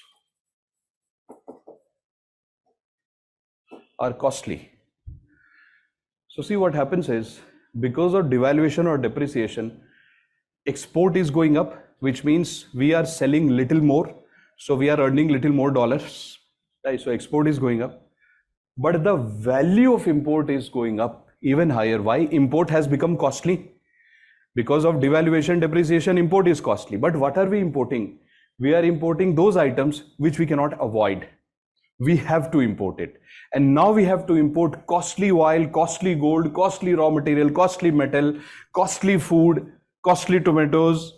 So since we have to import costly things, export goes up like this, import goes up like this. Our quantity of import is not changing. We were importing oil, let's say 1 container oil, 100 kilogram of gold. Same thing we are importing today also. But the value, cost of import goes up. So for India, this is the impact. When this happens, then we will write in our answer, ऐसे करके first we'll write this point. We'll write this and then we will write that balance of payments. Example, export minus import. In a very generic sense, balance of payment is this. Now in balance of payment, export is increasing. ये देखिए, this is import.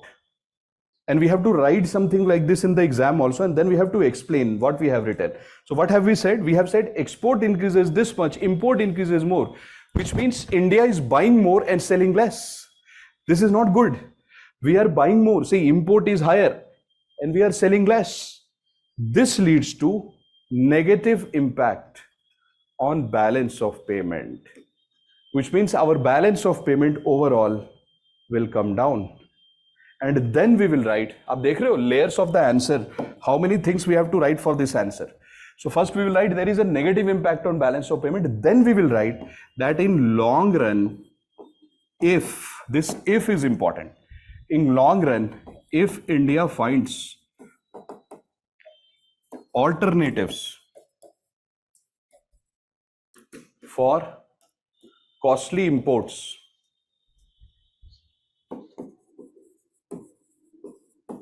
then balance of payment improves. So first what happened? Export goes up, but import goes even higher. So balance of payment is negative. Then in long run, if we are able to substitute our oil, gold, raw material, these are costly. If we are able to reduce our dependence on these things on foreign countries, so suppose instead of using a lot of petrol, we use electric vehicles, requirement of oil goes down. Example. So if these things happen, then in long run, our balance of payment will become better. Why will balance of payment become better? Then we'll have to write the formula again. Balance of payment is equal to increase in export minus import. Then our imports will come down. And when this happens, then our balance of payment becomes positive, increasing BOP. Now, once you mention all these things, see, you have to write almost these 3 points. After mentioning these 3 points, we will have to create a diagram on the right side, essay, like this. And then we will write BOP, और यहाँ पे ऐसा करके time लिख देना, time, right? यहाँ पे लिख देना short term, short run, long run. And then you draw this J curve. This is how your answer sheet should look like. If this is your answer sheet, on the right side you should draw a diagram like this. On the left side you have to write all these points. अब देख रहे हो, the question looked very simple, but it's not very simple. And if you write anything less than this, you will not get marks in the exam. So what did I tell you? Remember that when we started our classes, that there is a certain level up to which UPSC can go. Beyond that, not possible. There is no theory after J curve left. कुछ है ही नहीं इसके बाद. There is nothing left. So we are touching the pinnacle of it. That okay. So what is the maximum distance that UPSC can travel if they ask a question in this topic? This is the maximum. Now, but it has not ended. अभी और भी है. There are a few more. So you just need to write this. लिखिए please. So how will you write in your notebooks? Essay. So first you draw that on the right side. Whatever space is left, there you make the notes, please. Develop a habit like this. लिखिए please. Draw this picture. Yes, PK, 100%. If you are short on time in the exam, if you are in hurry and no time left, you can write answer like this. But this is not recommended. but out of majburi we can do it.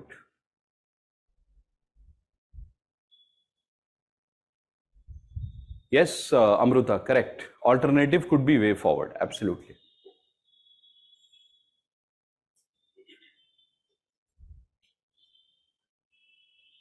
Done, guys?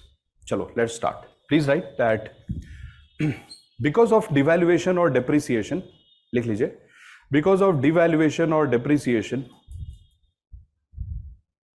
of a currency like rupee, because of devaluation or depreciation of a currency like rupee,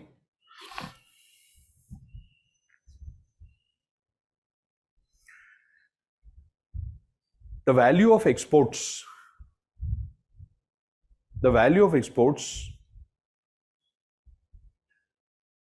go up on one hand, and on the other hand,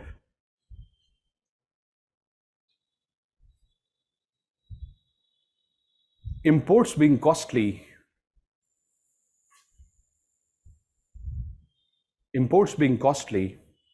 but essential in nature,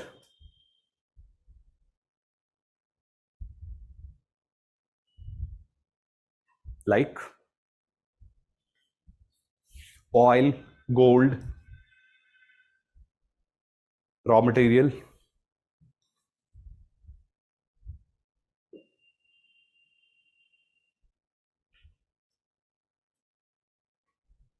metal, food, etc. Put a comma. The value of import also increases.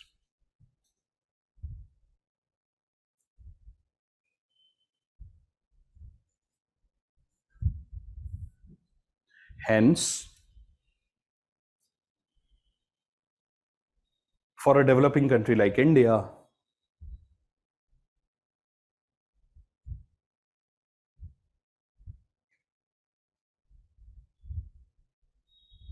the short-term impact on balance of payment,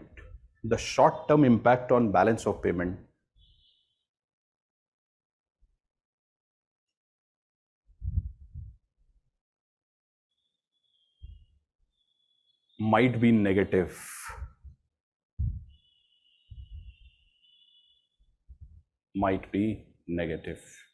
Put a full stop, change the paragraph, please, and then write, in the long run,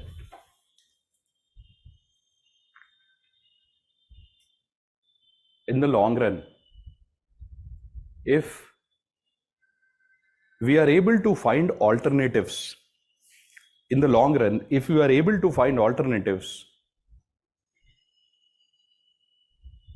to costly imports, in the long run, if we are able to find alternatives to costly imports, then there might be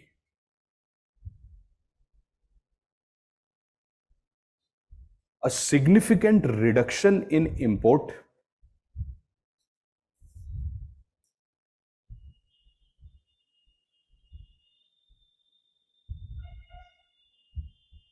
which along with increase in export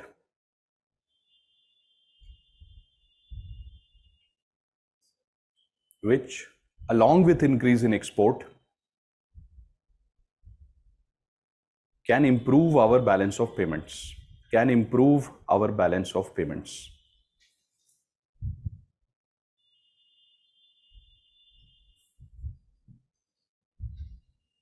Please put a full stop and write, in other words,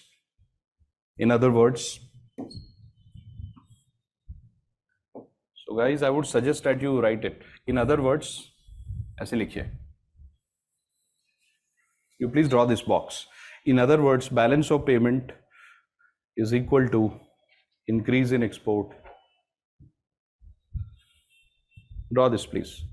In other words, balance of payment is equal to increase in export minus increase in import, negative impact in short run, ऐसे लिखिए, negative impact in short run.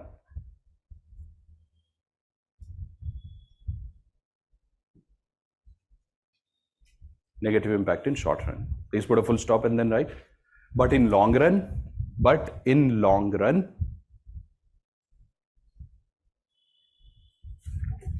guys, you should draw this. In long run, this one.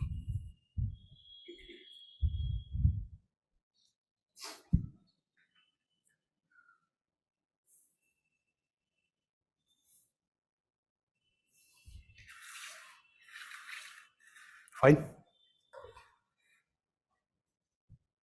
In long run, balance of payment is equal to increase in export minus import, improvement in balance of payment. Please put a full stop.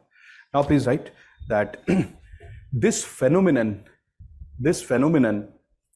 in macroeconomics, is called as J curve effect. J curve effect, which is mostly observed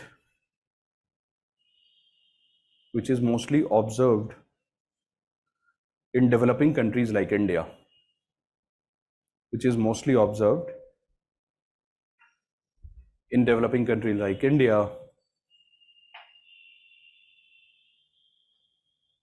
Which imports essential items.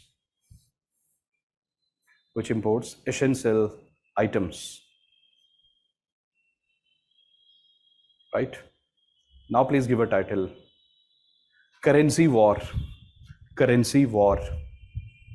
And then you please draw this diagram. So guys, I suggest that whenever you are writing these kind of answers,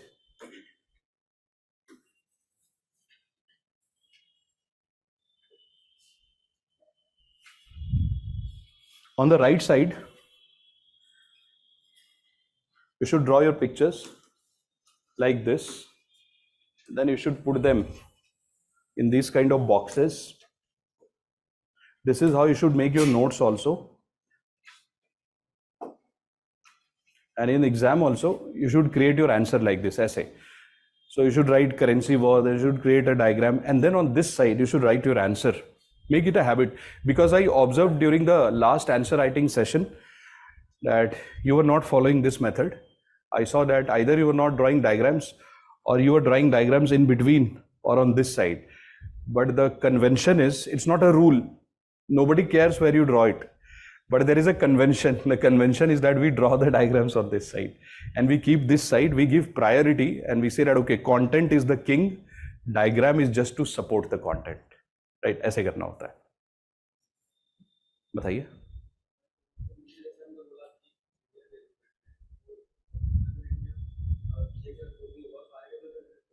नहीं, उसका last statement देखिए.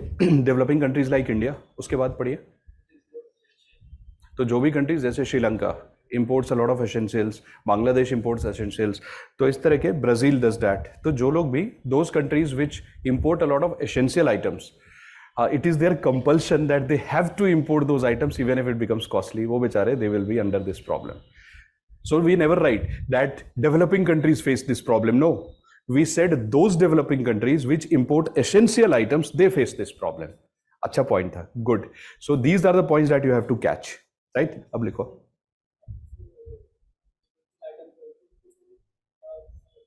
रोक भी सकते हैं. हाँ, लेकिन वही है that if we make the payment in rupee, अगर if लगा दोगे तो problem solve. Right? That is what we are trying. But it will take time. At least 10 to 20 years लगेंगे. Please लिखो. Currency war. Now let me explain what is currency war, guys. See. देखो, this is something very interesting which you are going, I know that you know it, but I will show you another side of this also, that why do countries do it and what is the benefit they try to gain and how do they lose out in this. बहुत मजेदार है, it's very interesting. Again, it's application of game theory.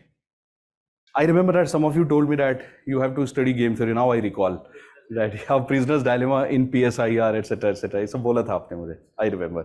ठीक है. So we'll find a day. I have promised you one occasion where I'll take all your doubts collectively of decent amount of topics when we do it. And I had told you that once we complete inflation, then we'll have that session. In that session only, after taking your doubts, when I'll call you for doubts, उस time पे I will teach you little bit of prisoner's dilemma, which will help you to understand many things in life. It will help you to make very good decisions in life as well. So for example, you are in Delhi, your friend is in, let's say, Bangalore, and you both have to decide whether you want to go out on a trip and what should you tell your parents, right? And you don't know what the other person is telling the parents. So what will you, and you know that the parents can talk to each other. So what should you tell your parents and what should your friend tell to his parents? You both are not talking, but your parents are talking. So it helps us a lot in real life. It helps us to save marriages also. So divorces are about to happen. So when divorce happens, what happens? The two people in marriage, they stop talking to each other. So they don't talk to each other. They feel that there are too many differences. Things like divorce should not happen, but it's a harsh reality of life. But if you want to save those divorces, so can you use game theory? Of course you can use. If you are a judge who is an expert in game theory, you can play that game and you can create a chance where the probability of divorce will come down almost close to zero. But sadly, people don't know a lot about it, isliye they are not able to use it. Otherwise, if you play these games, amazing kind of application. I remember, out of sheer passion for the subject, I'm telling you this, I remember that we just like, we have father of economics, we have father of biology, we have father of zoology, etc. So similarly, there is somebody who is called as father of game theory. We call him as father of game theory. No, his name is not Cournot. His name is Dr. John Nash. Dr. John Nash is called as the father of game theory. The good thing about I know I am slightly deviating, but I become very happy taking his name, etc. So I'll tell you this. It will intrigue you also into the subject. This is the reason that I got pulled into the world of economics. I'll tell you how. So I watched a movie long time back in my student life. The name of the movie was A Beautiful Mind.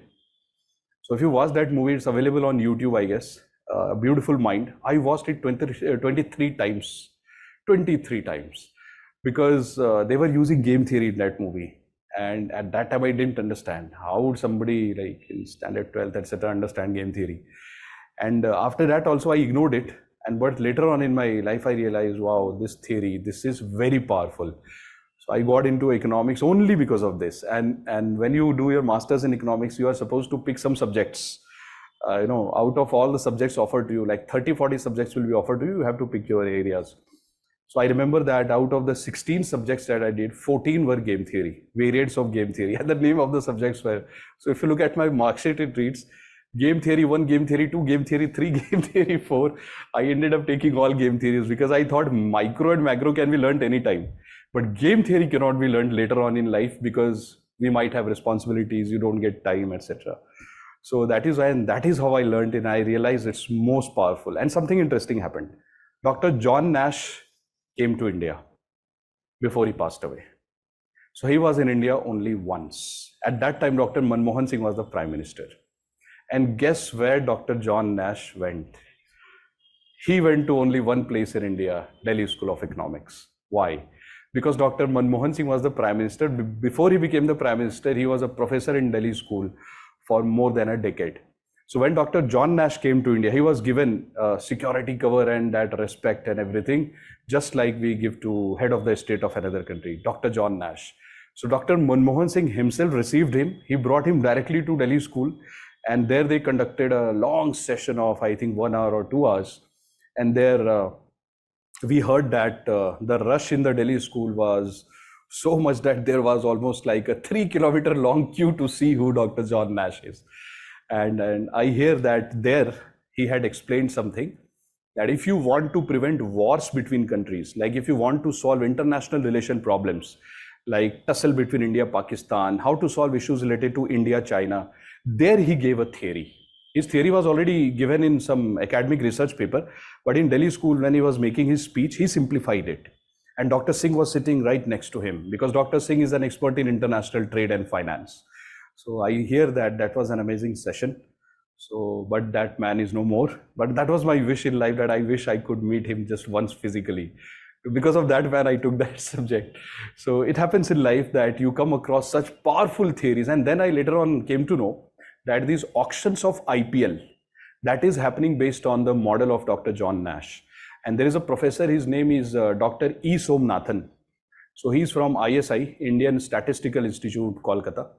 Then he came to Delhi. So he's a professor in currently ISI Delhi.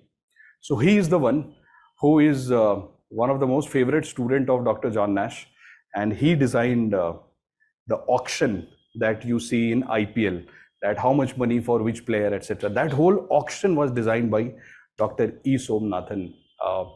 He was also, I think, a student in Delhi school at the same time when Dr. Manmohan Singh was the professor there. So they are all connected people.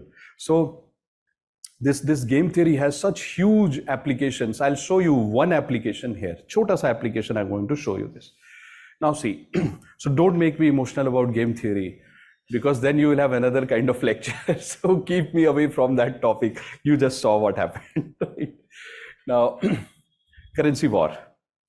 You see, what happens is, for example, there's USA. What is the ultimate objective of any country? To export more and get this in the pocket. Yahi to chahte, everybody wants that.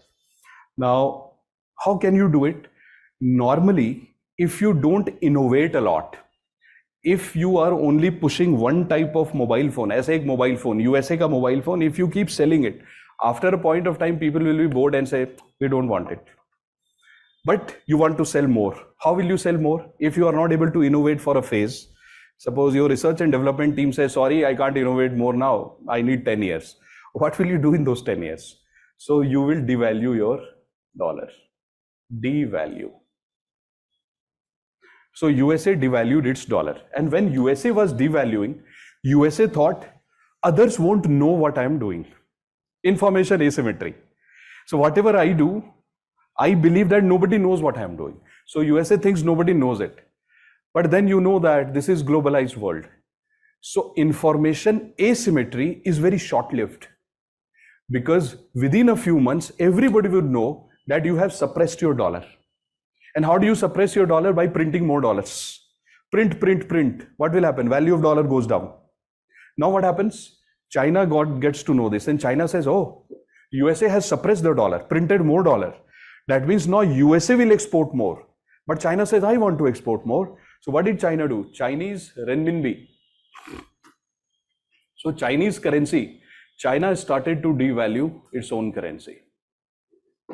And how did China devalue the currency? Two things. Bahut dhyan se sune. How did China devalue the currency? China printed more of its currency. Renminbi, renminbi everywhere. That is what China did. But China did something more. China went in the international market, China went in the international market wherever dollar was available, and China started to buy the dollars. This was not expected by USA. Look at the game now. So USA devalued the dollar, thinking in the mind, expecting that nobody else will follow me. But China not only followed USA, China took one step ahead. And what did China do? China printed more of its currency, and to nullify what US did, China bought its dollars. So two things, dollars being bought and more renminbi being printed. Oh, SP, one of your friends says, I have watched Beautiful Mind 1,000 times. I mean, don't watch it, watch my videos now. Right? So see what is happening? Dollars, dollars everywhere. I say dollars, dollars everywhere. More of dollars. And here, renminbi everywhere. But what did China do? China took some of the dollars here. So when dollars are being captured by China in the pocket, what will happen to the value of dollar? Again, back to normal. Who was watching all this? Cat and mouse game? Japan. Japan was watching. This is true. It happened. After global financial crisis, this is what happened. I'm telling you the story of that. 2008. I repeat the story. See what happened. So USA printed dollars, dollars, dollars. Dollar got devalued. Now China printed renminbi, renminbi, renminbi everywhere. So renminbi also got devalued. Now USA is saying that I want to sell my steel to China. And China is saying I want to sell my steel to USA. Both USA and China, they want to sell to each other, but both countries have gone for devaluation. which means they don't want to buy, because during devaluation, import becomes costly. So since devaluation has happened in USA, USA is not ready to buy Chinese steel. And since devaluation has happened in China, China is not ready to buy US steel. Both want to sell, nobody wants to buy. What will happen at that time? I want to sell this pen. I am China. USA also wants to sell this pen. Nobody will buy. That actually happened. Now, Japan was watching all this. Japan said, hey, let me do something interesting here.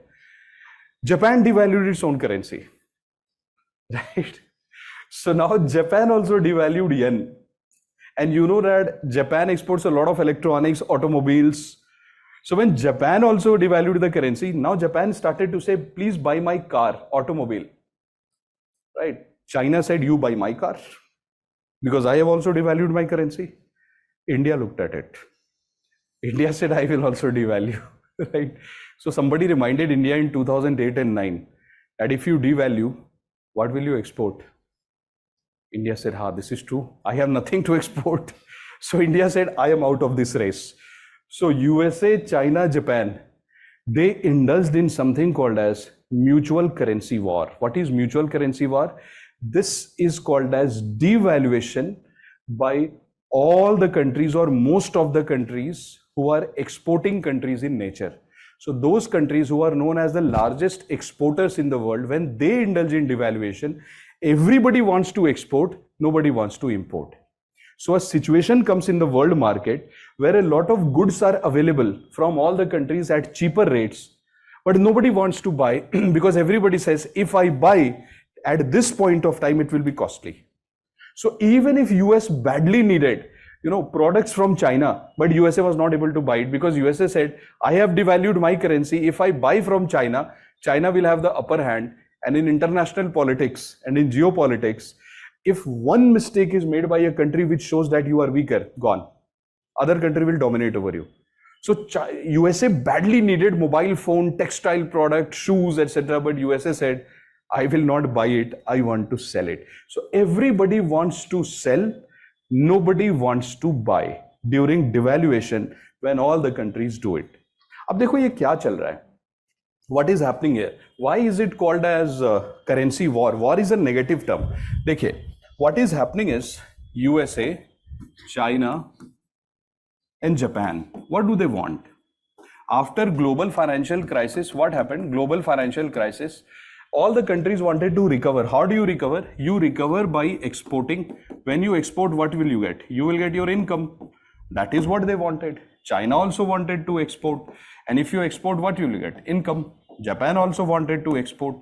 But when you follow devaluation policy, see what is wrong in this policy. When you follow devaluation policy, it's like taking a shot of steroids and trying to push your goods to another country by saying that I badly need it, you please buy.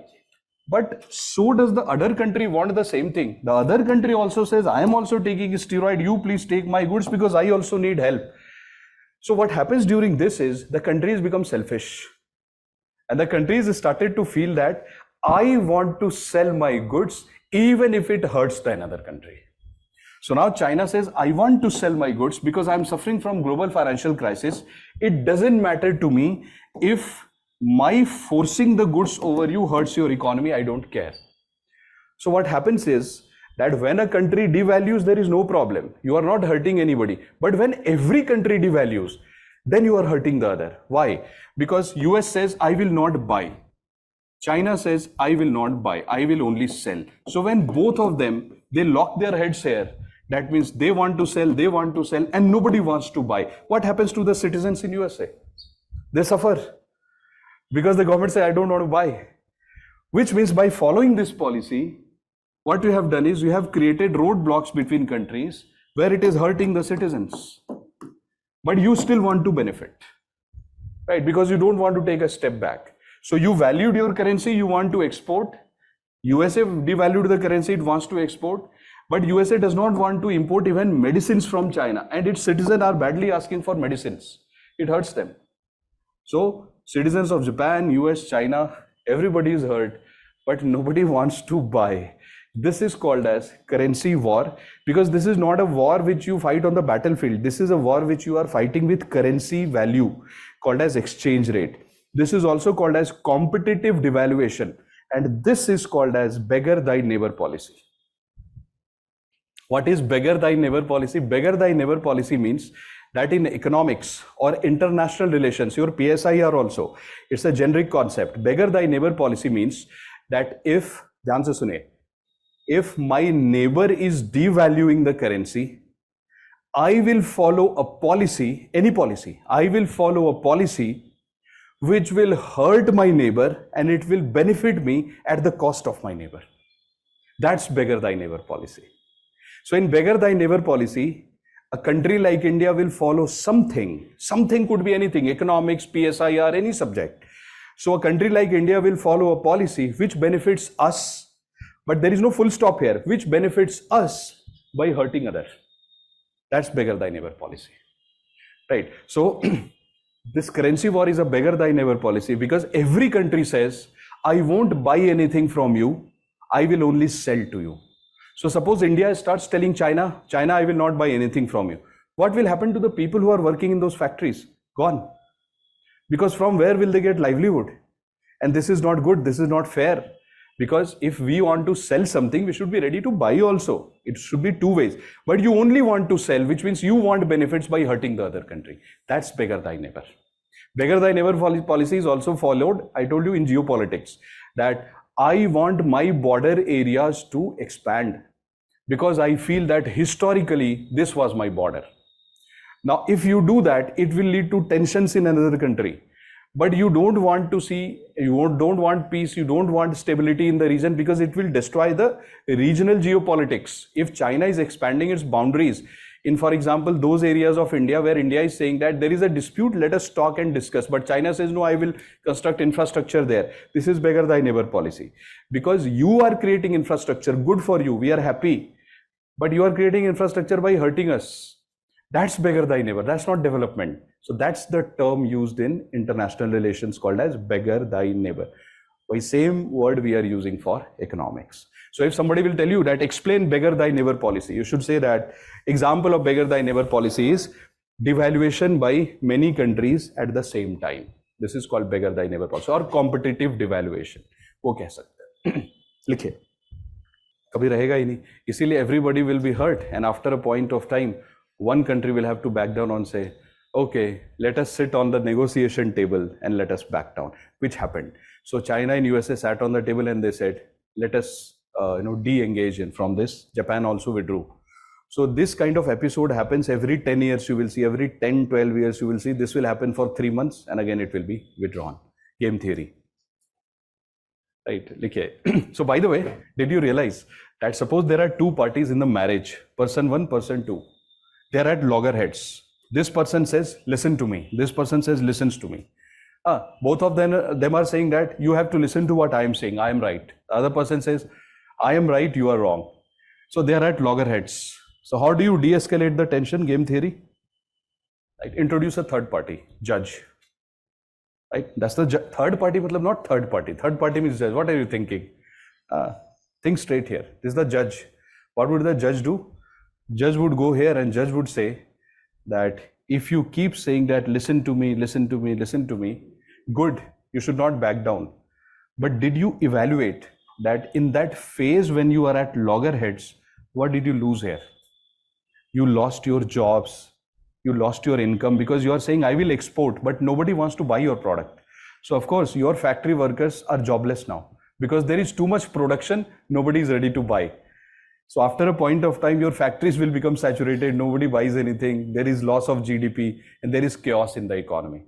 So what will the judge do? Third party will tell both of these parties that, hey, see, you know what is the problem? The problem is lack of communication and information. You are saying that I am right, he is saying I am right. But did you realize that in saying I am right, what are you losing? What if your loss is bigger than the gain that you will make by saying that I am right? So the job of the judge here is to convince this person by telling, look at your cost that you are incurring. Similarly, judge has to tell this person, look at the cost. And then the judge has to tell them that even if you break apart, The same situation might happen in future with somebody else. How many times will you repeat this? That's the problem, right? So rather than doing it, why not look at the cost and then look at the benefits of doing this kind of behavior? So this is how I just give you a very basic example. We can go deeper, but I don't think we should. So there's a very basic thing which I want to tell you. Likhe that when many countries when many countries follow devaluation of their currency simultaneously,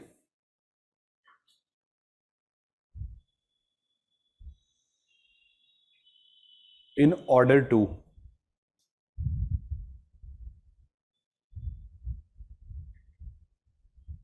increase their export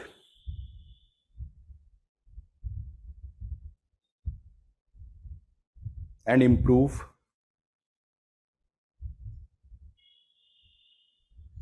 their GDP, it leads to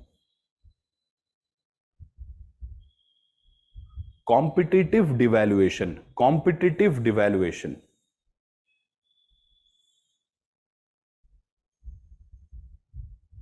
because of which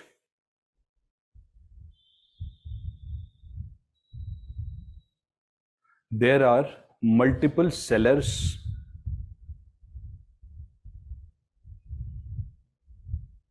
but no buyers.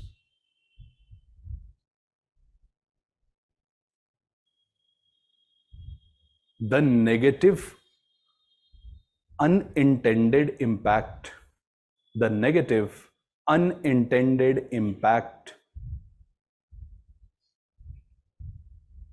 of currency war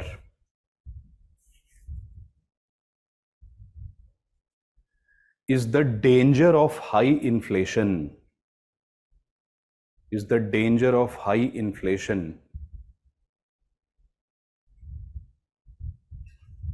faced by countries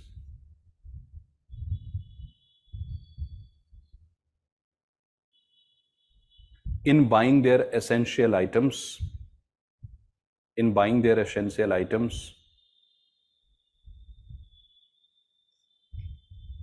during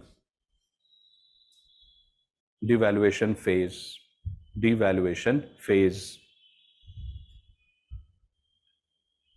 Example: very frequently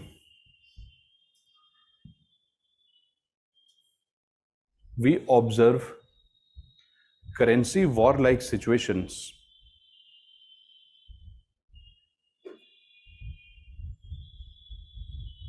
between US and China.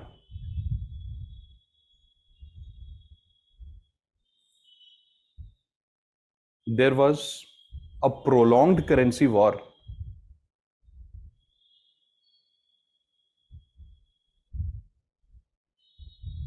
after 2008. There was prolonged currency war after 2008 between US, China and Japan. There was a prolonged currency war between US, China and Japan, which damaged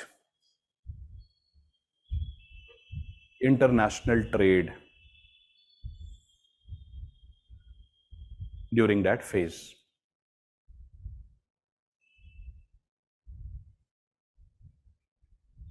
Write a note, please.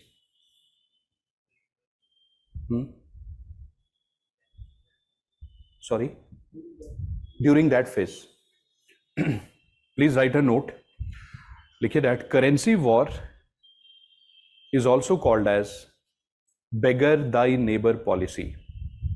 Beggar thy neighbor policy. Beggar thy neighbor policy. Under such a policy approach,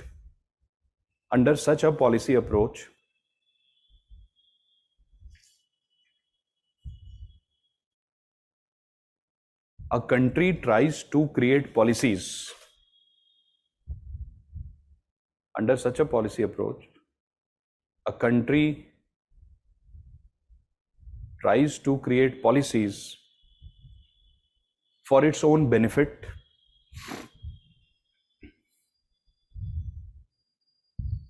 at the cost of other countries, at the cost of other countries, at the cost of other countries.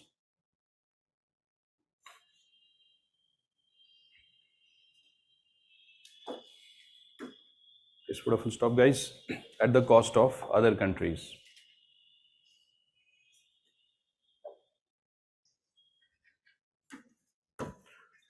Now, please give a title. Solutions to tackle the problem of depreciation. Solutions to tackle the problem of depreciation. देखो, this is UPSC's favorite question. Solutions to tackle the problem of depreciation. Let me give you a framework which will help you to write all the solutions perfectly. आपको पता है how UPSC has asked questions? I'll show it to you through MCQs. That UPSC has asked questions like, suppose there is depreciation of rupee. Which of the following steps RBI can potentially take to solve the problem? ऐसा question has been asked twice or thrice in UPSC, and it is asked like repeatedly in UPSC. That suppose there is depreciation of rupee. Now, what steps will RBI take to improve it? देखो कैसे? How will you answer that question? A very simple framework. It will become so easy for you. Whenever rupee depreciation happens, see what will happen? This is the normal scenario. Look carefully, please. This is the normal scenario. And suppose depreciation of rupee happens, that means the circle of rupee will become bigger. यही तो है. The circle of rupee becomes bigger, and the circle of dollar becomes smaller. That's it. That is called as depreciation of rupee. UPSC will ask you how to solve this problem. You can solve this problem in two ways. Be smart. You know the answer already. You can solve this problem in two ways. First, you reduce the size of rupee, which means this has to go down and this has to expand.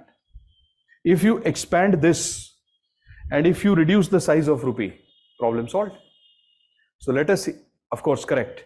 So see what all can you do. ये देखिए, RBI sells dollars. You know RBI keeps dollars in its reserves. I'll teach you more on the forex reserves. I'll give you a detailed discussion, etc., on forex reserves. RBI keeps dollars in its pockets. So what does RBI do? RBI releases the dollar in the economy and RBI buys rupee. So what will RBI do? RBI will go to HDFC Bank and RBI will say that, HDFC Bank, do you need rupee? HDFC Bank will say, why? RBI will say that, I will give you rupee so that you can give more home loans. Do you want it? Abhi, if you ask this question, any bank will be happy. So HDFC Bank says, yes, RBI, you please give me rupee. So what will RBI do? RBI will say, chalo ek kaam karte hain. Let me give you dollars instead of rupee this time.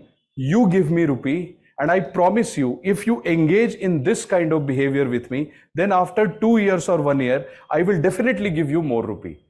So HDFC Bank says, come on RBI, you fooled me. You said you will give me rupee. So RBI says, yes, I will give you rupee, but there is a rule of capital market. If you want something, you have to do something for me.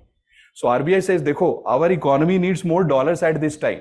So HDFC Bank, just do one thing, take dollars from me for some time, and I promise you that after 1 or 2 years, I will take the dollar back and I will give you more rupee. So this happened in the Indian economy, which I will teach you in money and banking. So what does RBI do? Many a times RBI realizes that in the economy, you have to increase the size of this dollar. But all of a sudden, if RBI goes in the market and says, I want to sell dollars, what if nobody wants to buy it? What if SDFC says, I will not buy it? So then RBI will tell SDFC that, SDFC, do you want to give more home loans? SDFC says, of course, I want to do it. So RBI says, today, you please take dollar from me, give your rupee to me, because there is too much of rupee, just give it to me. But I promise you after 1 year, I will give you little bit extra rupee because you are helping me today. So today RBI sells dollars to SDFC, tomorrow RBI will buy back the dollars, right? So if RBI goes to SDFC and sells dollar, ye dekho, dollar ka circle will become bigger. And what is RBI doing? RBI is selling the dollar, so this becomes bigger, and this rupee goes in the pocket of RBI. So sell dollar, get rupee, but with a promise that in future RBI says, SDFC, you are helping me today, tomorrow I will help you. I told you this is the rule of the capital market, that whenever somebody does something for you, you have to return the favors. So today HDFC bought the dollars, which means dollars increased in the economy. tomorrow RBI will take it back. But कब लेगा back? After 2 years, 3 years, ऐसे. So that is one. ये देखिए RBI sells dollars like this.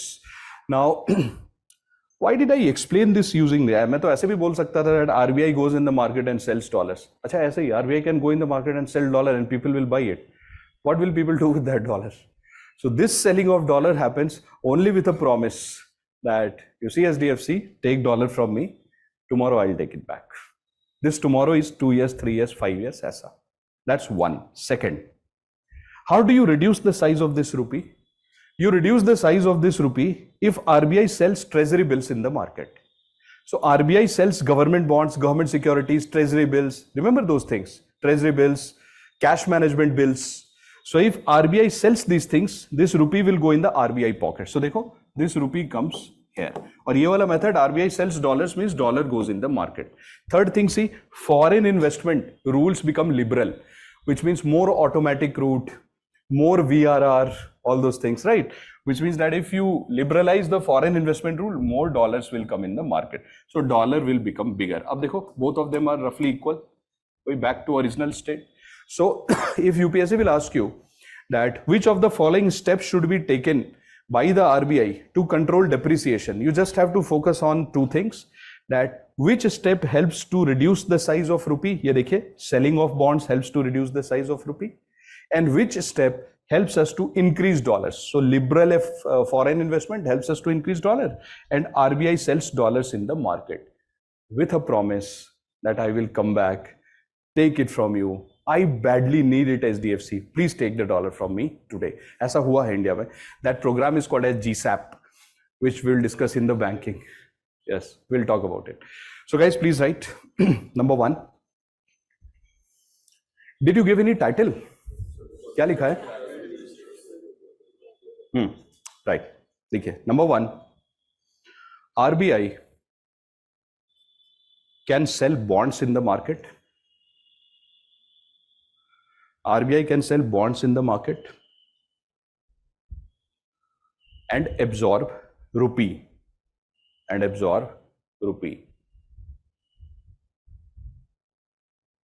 Number two, foreign investment rules can be liberalized. Foreign investment rules can be liberalized.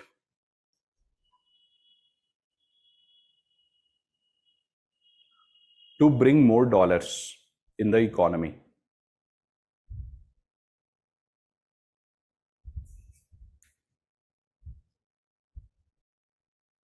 Third, RBI can also sell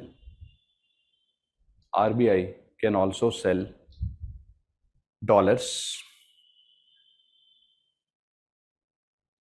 to various financial institutions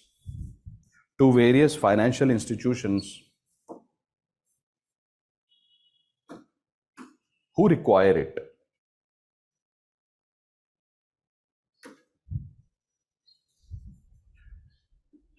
Write a note. In order to control depreciation,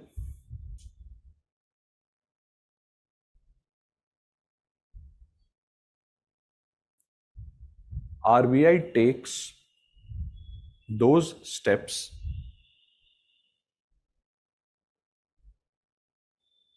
through which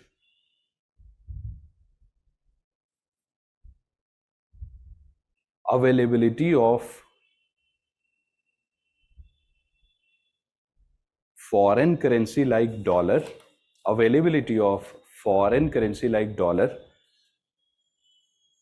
increases, whereas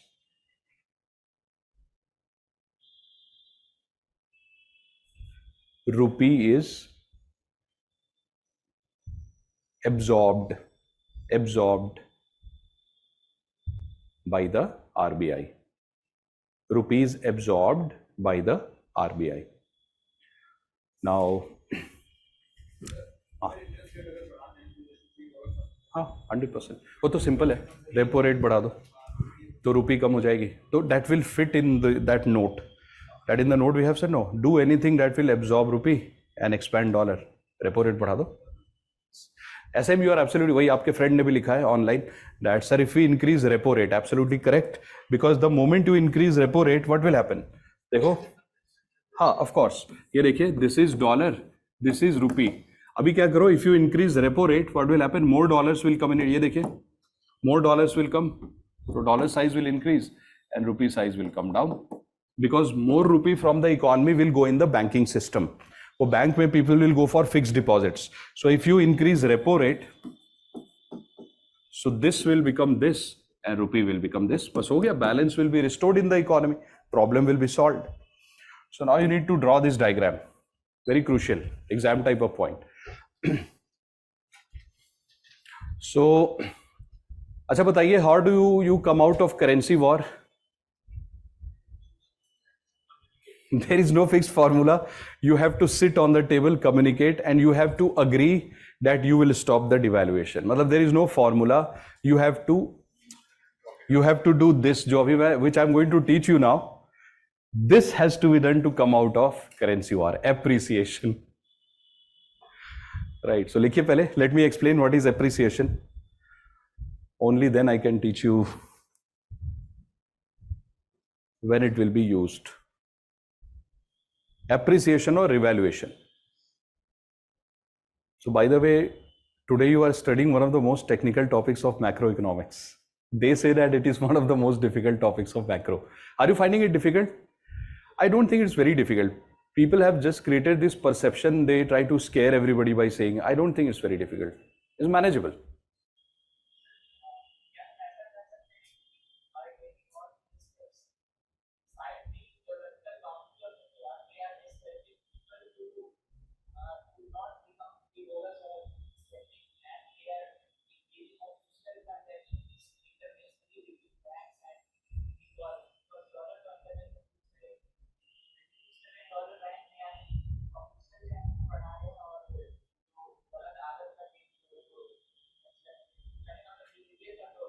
कर सकते हैं. That is called as behavioral economics.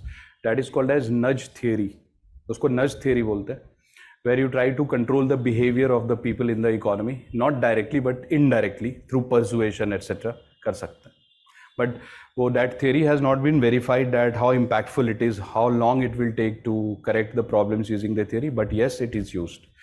Social sector people use it a lot. जैसे if you watch that series, एक है ना series that is called Panchayat. If you watch that series, web series called as Panchayat, I'm not promoting it, पहले ये नहीं सोचता. So if you watch that series, you will realize that, for example, if they have to motivate people to do something. So for example, in that series, it is shown that they wanted to install solar lights. So before they installed solar lights, its Panchayat was not releasing the fund. So they tried to create a perception that the road is haunted. The Panchayat building is haunted. There are spirits living there. So they said light is required. So not directly saying that we require light, because when they said we need light, so nobody was giving them fund. So they said there is a haunted house here, etc., etc. So light is required. Nudge. Change the behavior. So yes. Did you draw this? हाँ, बताइए.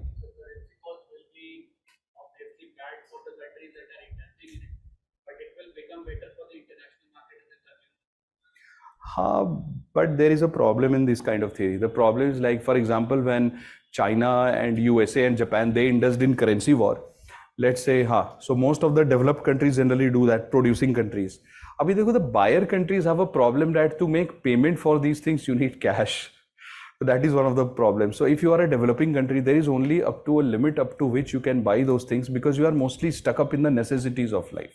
Your GDP is not very high. So how will you bring more cars from Japan, even if the price drops, because in India, the purchasing power is not very high. So that limits the benefit up to a certain extent, yes, but beyond the time, why will you buy more medicines, expiry date, while you buy more cars, no space to drive. So these are, so benefits can be derived, but in a limited way. And yes.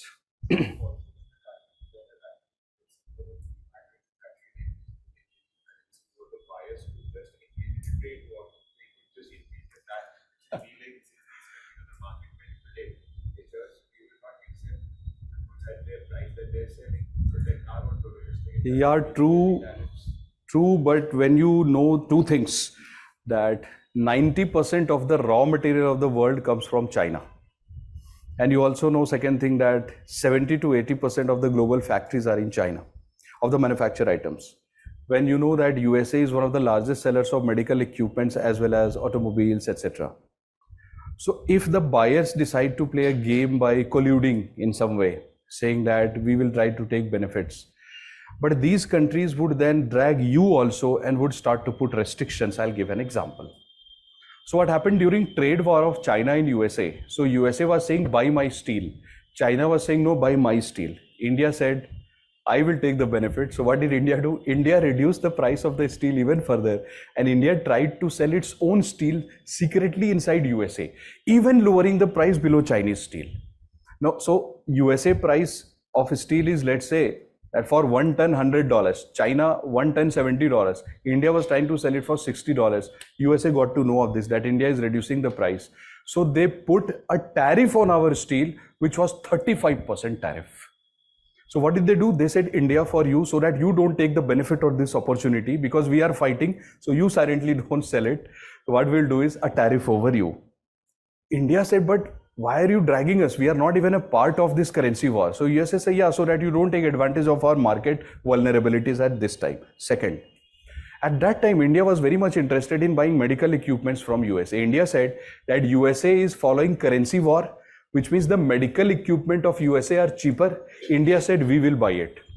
USA said, hold, you want to buy medical equipment? We are at currency war with China, not with you.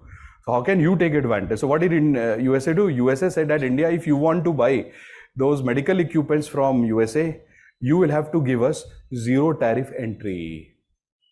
India said, how can we give zero tariff entry? Because if India starts to put zero tariff on every import, what will happen to the government revenue? Because if we don't put any kind of tariffs over US products, then other countries will say that India is discriminating because India is giving favor to US. India is a member of WTO. Without signing a free trade agreement, how can you reduce tariff on the US goods? So India said, chalo, let us sign a free trade agreement. US said, no, we will not sign free trade agreement, but we won't let India take the benefit of the cheaper commodities of US. So along with currency war, these other things also happen, so that we are not able to take them. No, USA wanted to do something else. Currency, I told you that currency war is a policy which is an extension of beggar thy neighbor policy. You missed a point. Beggar thy neighbor policy means that yes, beggar thy, that is why I taught you beggar thy neighbor. Yes, so under currency war and beggar thy neighbor policy, USA did not want to sell its good. USA wanted to sell its goods in Chinese market to hurt China. Because China was selling a lot in USA. USA said, now this is my turn. So this was not to benefit USA. This was done to hurt China and then benefit USA. That is the problem in that policy. Now you are understanding the layers of this policy. It's very different. So it's economics plus international relations combined. It's very different. Please write.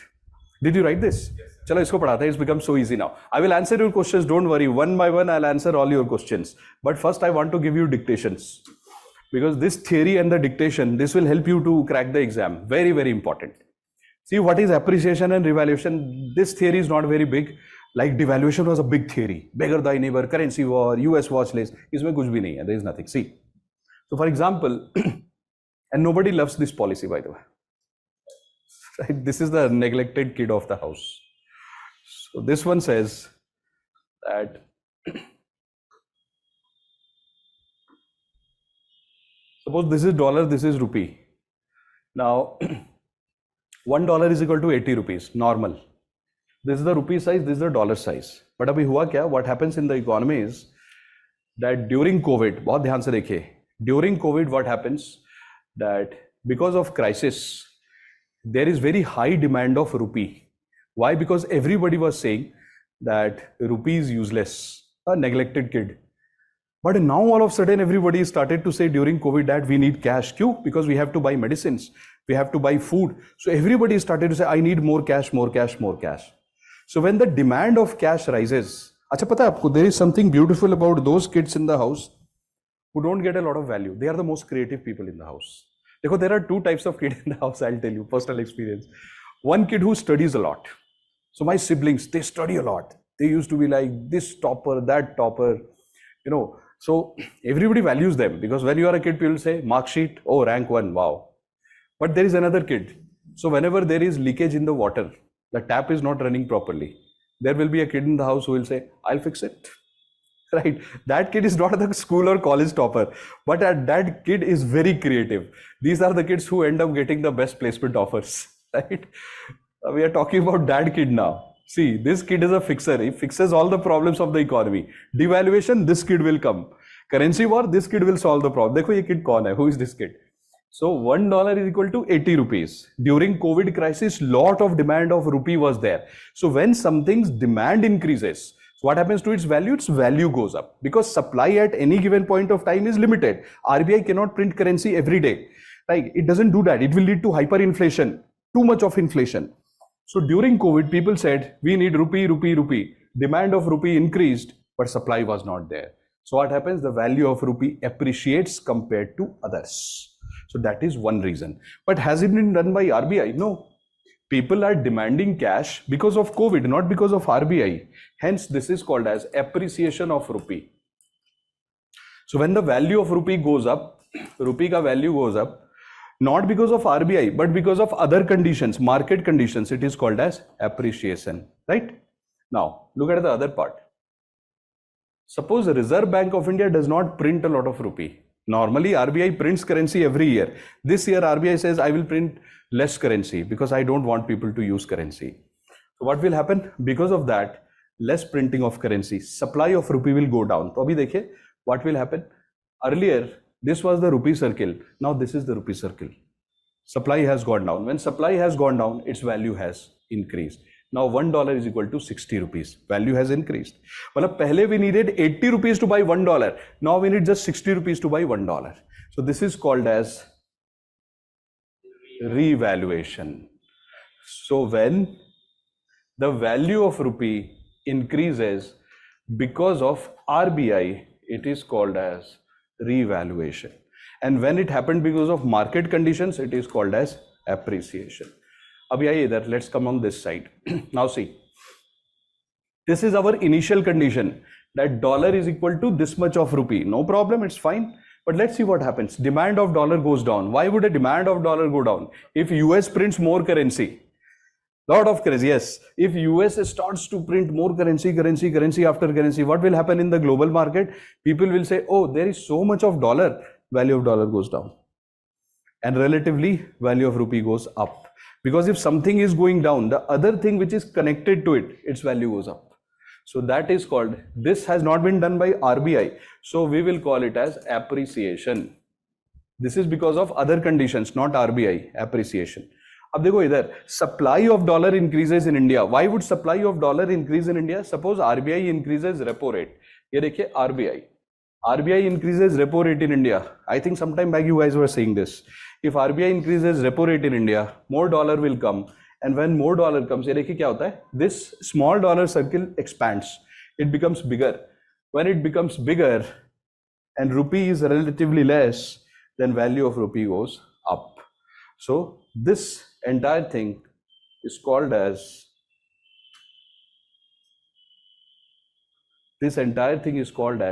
appreciation or revaluation. Abhi ek simple cheez, you tell me. Can you please tell me what is the impact of appreciation or revaluation on export, import? बस ये बता दो आप. Export, import, balance of payments, aggregate demand, GDP and inflation. This you have to tell me. बताइए, please tell me. You have to type it, guys. To my online students, please type it. अब बताओ, exports. Whatever we studied for devaluation and depreciation, उसका opposite will happen. So exports will decrease, then imports will increase, balance of payment will negative, means not favorable, aggregate demand, exports are coming down, so demand falls. In general, we are talking general things. GDP comes down, and look at inflation. So is there more rupee available in the economy or less rupee? Less rupee. Inflation or normal prices? Normal prices. which means tendency of inflation is not there. So we don't find tendency of inflation here. In general, हमेशा पहले always start with in general, then you will understand specific thing. अगर आप if you don't learn what is general devaluation, how will you understand J curve, है ना? So पहले always general and then specifics. So please write. देखिए, you have given a title, appreciation or revaluation. Please write. Oh, देखो simple. Just a second. One of your friend is asking a very basic question. So you see, exports come down during appreciation of rupee. Exports come down.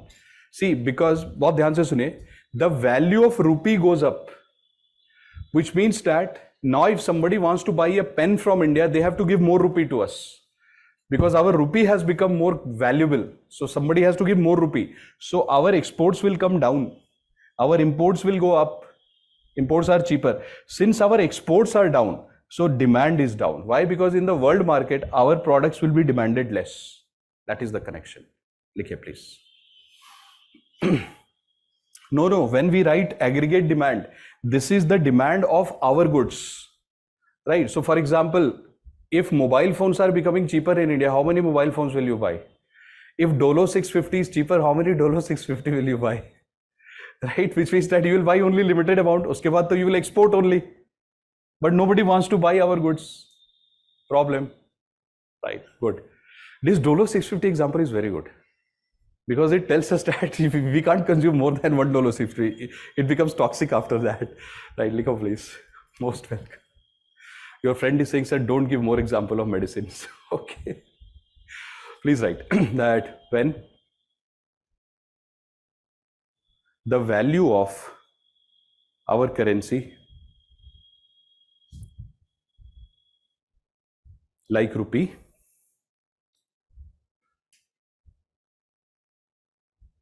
becomes stronger compared to another currency,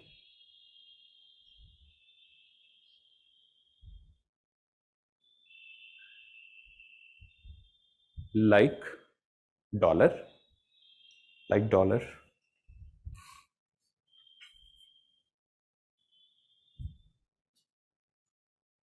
it is called as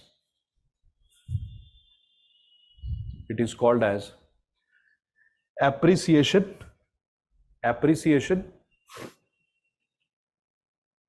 or revaluation. देखिए, is there on the board, appreciation or revaluation? Please put a full stop. Change the paragraph. When rupee becomes stronger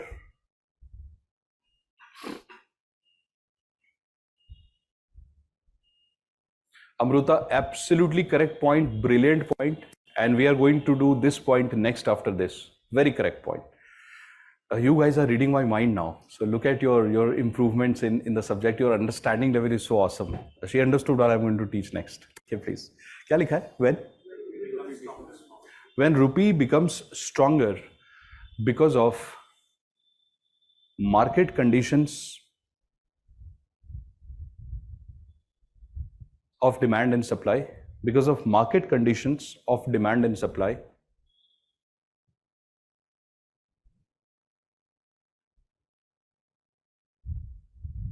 compared to other currencies,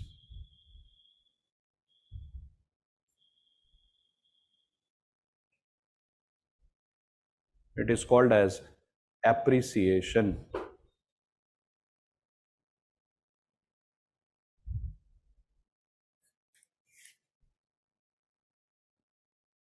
But when it is done by RBI,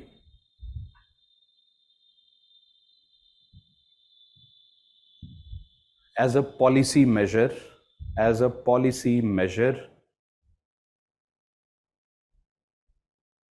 it is called as revaluation. It is called as revaluation. Now please write general impacts of appreciation or revaluation. लिखे general impacts of appreciation or revaluation.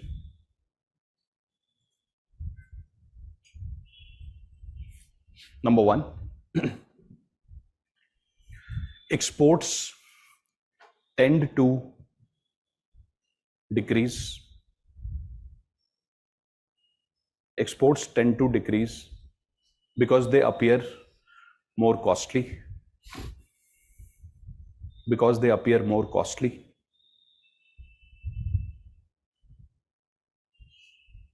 Number two, imports might go up,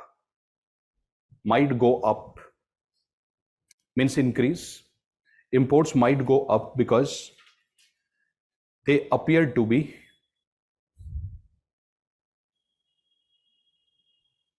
relatively cheaper.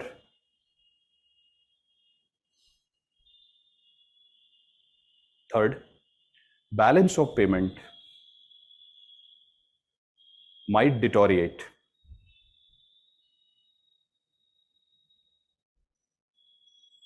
Full stop.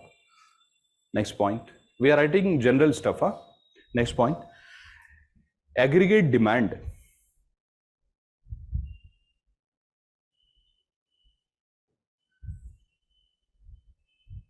might go down. Might go down. Next point. Because of reduced export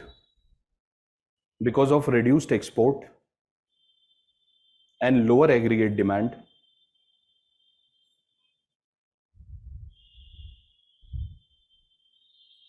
GDP might decrease. Right? And this is extra point, huh? In the same point, extra statement, and there is a fear of job losses. And there is a fear of job losses. ये क्यों लिखवाया? Because we have studied the general things. Ab in the exam, UPSC will not ask you any of these things. UPSC will ask you that because of appreciation, which can be a possible impact. Job will increase, job will come down. Bataiye. What will you write? These are the things that UPSC is interested in knowing, because UPSC is testing the future policymakers. So GDP will come down, so job losses might be there. Next point.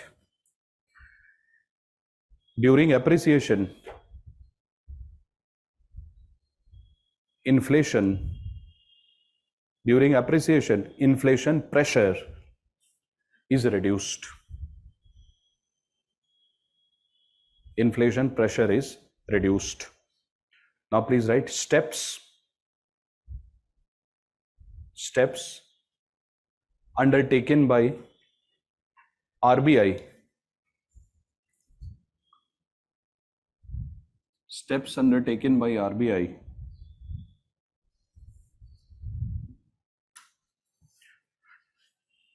during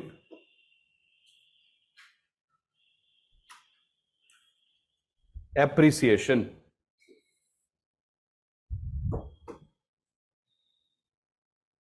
Now see guys.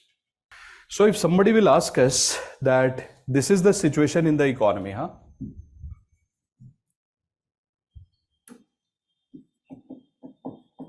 देखिए, what is appreciation? Meaning of appreciation is that this is dollar, this is rupee. During appreciation, what happens? The amount of rupee comes down, the dollar expands. ऐसे हो जाता है. This is dollar and this is rupee. So dollar has expanded, rupee has contracted. This situation has happened. RBI wants to go back here because dirty float. RBI wants to go back. So what will RBI do? RBI will expand rupee. How to expand rupee? RBI will buy bonds. If RBI buys bonds, RBI will make the payment.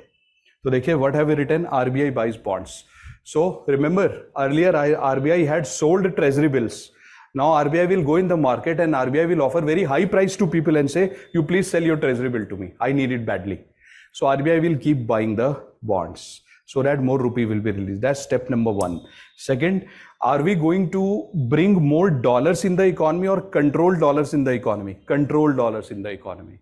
Because more dollars have come. That is why rupee's value has increased. And it is hurting us Why? Because it is leading to reduction of GDP. So what we will do this time, we will become conservative in foreign investment. So we will create strict rules for foreign portfolio investment. We will create very strict rules for foreign direct investment. We will become more conservative. And the third point, since there is too much of dollar in the economy, now RBI goes and RBI tells SDFC that SDFC, I want to buy dollars from you. What will you do with these dollars? Give it to me. I will give you huge amount of rupee in return. Right? So what will RBI do? RBI will buy the dollars. These are some of the steps that will be done. So if UPSC asks you that which of the following steps will be taken by RBI to control appreciation, you just have to think that which step leads to increase in rupee from here to here. You have to increase rupee, and which step leads to reduction of dollars from here to here. That will be taken in the economy. Ab bataiye, what will RBI do during this? From here to here, should RBI increase repo rate or reduce repo rate? Reduce repo rate. So if RBI reduces repo rate, what will happen? There will be more money in the economy because people will take more loan.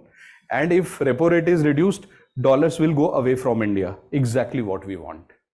Right? So look here, please. Number one, RBI would buy bonds. RBI would buy bonds and release rupee.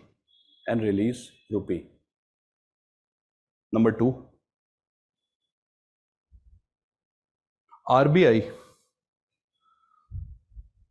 would buy more dollars from the economy and release rupee. Third,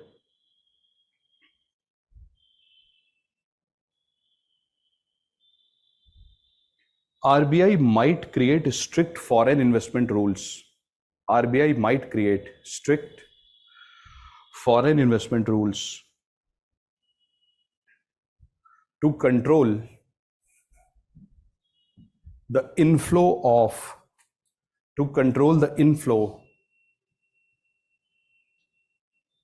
of foreign currency like dollars.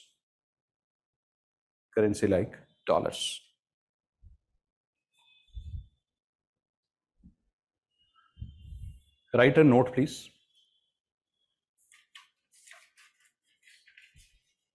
One of the possible solutions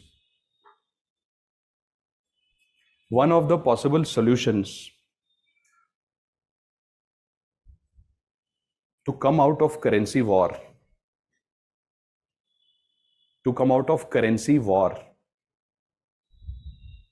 is to appreciate those currencies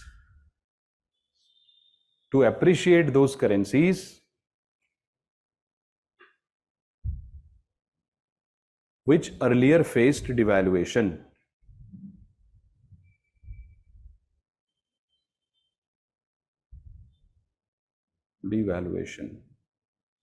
Fine, this could be one of the solutions. Please put a full stop. There's just one last thing which I want to discuss, and then I will take questions and we will write test. It's almost 10:20. So it will take 5-6 minutes to teach you this. Then I'll give you small dictation and then MCQ plus your doubts. Now see,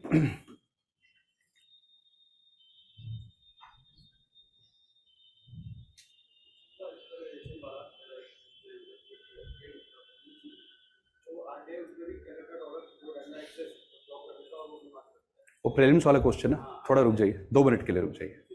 हाँ, अच्छा वो आप पूछ रहे हो trick, हाँ वही है वो, दैट इज द सेम. अच्छा वो जो 2 years back this question was asked. अच्छा दिस ईयर ओनली. हाँ तो बस उसमें वही करना था. You have to draw that circle and through open market operation it is possible. सही है, wonderful. Now see this guys, so there is a reason I have drawn this. It's a very deep concept. It's a very deep concept because it tells us something very big about India. There was an allegation against India. No problem, PK, I'll explain it, but only after I complete this part. Then I will explain it. You see, The concept is very deeper. Why? Because there was an allegation against India recently when India was put in the currency watch list by USA. USA told India that India, you have devalued your currency. We said, Acha, when did we do that?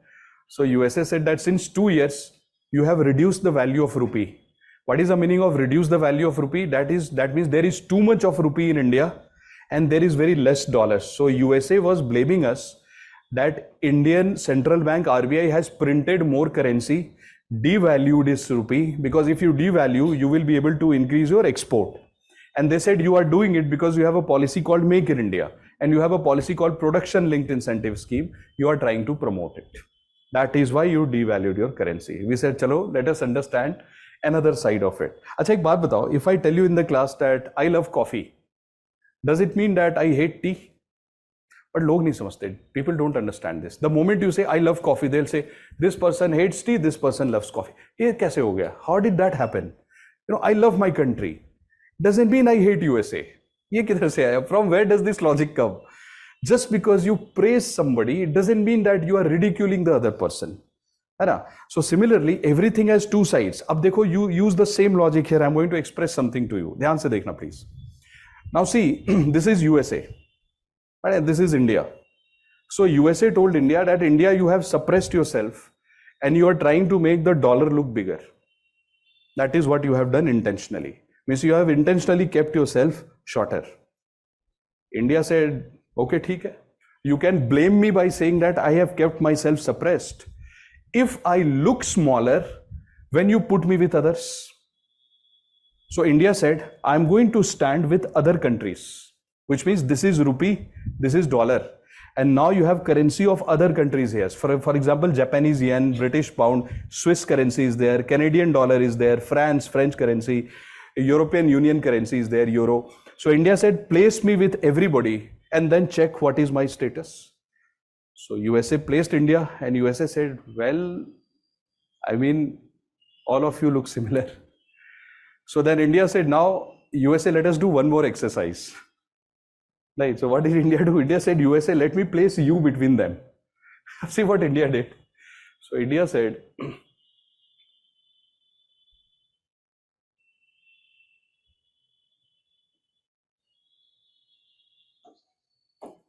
this is what India did.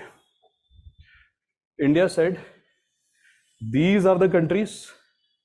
So suppose that's India, ऐसे ही corner में, and these are other countries. India said, USA, you stand. Now USA, you tell us whether we have suppressed ourselves or you have made yourself more stronger. We are not abnormal. Our height is absolutely perfect. We are normal people. You are abnormal. Which means we have not suppressed ourselves. You have done something by not printing your dollar. You have held on to your dollars in your pocket. You are not releasing it. So artificially, you are increasing the value of dollars in the world. So India started to blame USA. USA said, prove it. India said, I'll prove it. Ab dekho, what did India do to prove it? This one.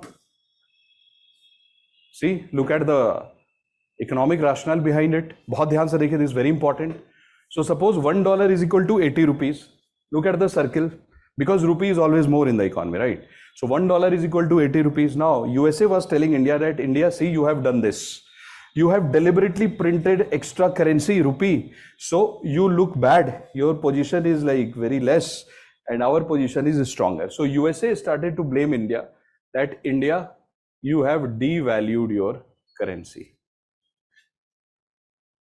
India said, we haven't done anything. It's because of you. So USA said, no, this is devaluation. India said, chalo, let's do one thing. What we need to do is, India said, USA, take your dollar on this side and take a big basket. In this basket, put all the major currencies of the world. So for example, put euro, Swiss currency, French currency, Japanese yen, Canadian dollar and pound. And then India said, you know, take this basket as a weighted basket of currency, which means take this, where is that box? Take this box, essay, take this box. And in this box, put all these currencies. but give different importance to different currencies. For example, the euro will get 57% importance here because euro is more important in terms of trade, because we are keeping dollar out. No, so then euro becomes more important because dollar is out. So euro 57%, for example, Japanese yen 14%.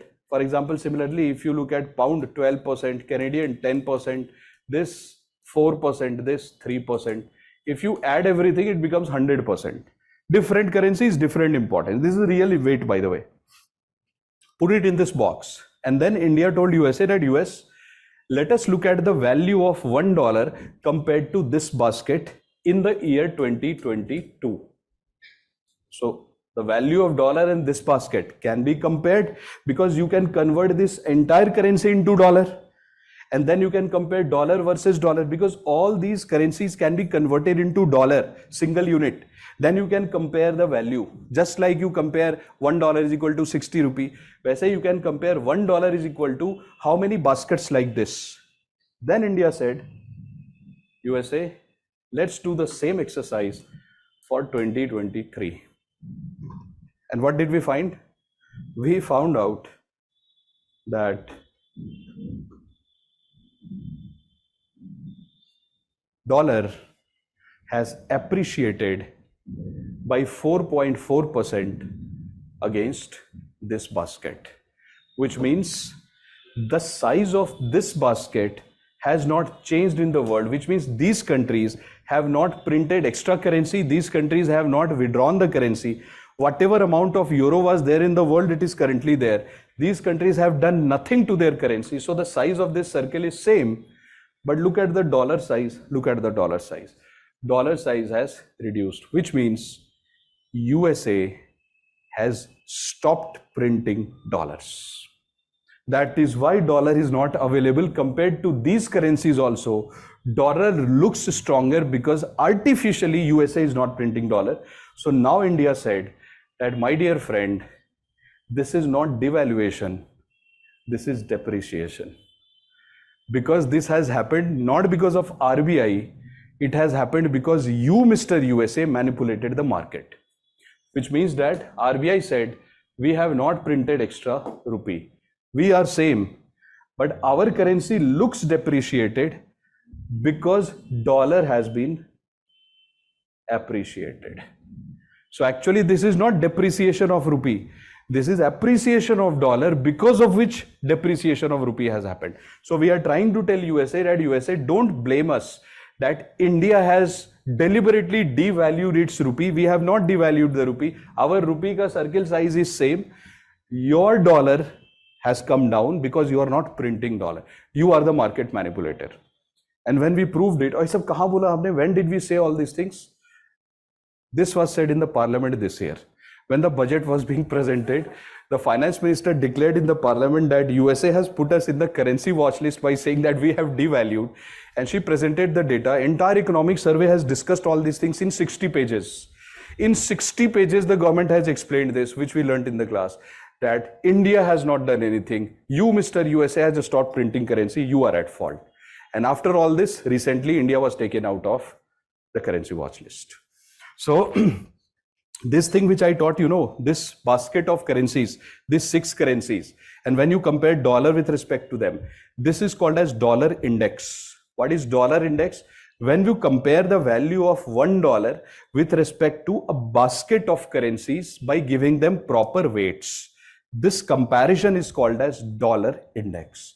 And why do we use dollar index? To find out whether the value of dollar has gone up or down compared to some of the best currencies of the world. India is not a part of this dollar index basket because Indian currency is not regarded as one of the best in the world because we are yet to internationalize our rupee. Aap samajh rahe ho? So which means that when rupee will be internationalized, you will see rupee's name in this box. Please write dollar index. Dollar index. ये सब current affairs में you have to write in UPSC. Dollar index. Please write. Dollar index shows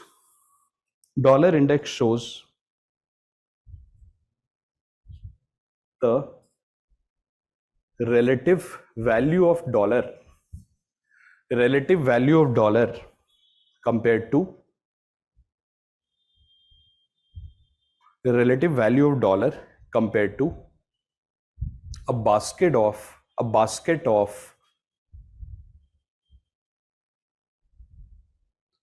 some of the most commonly used global currencies,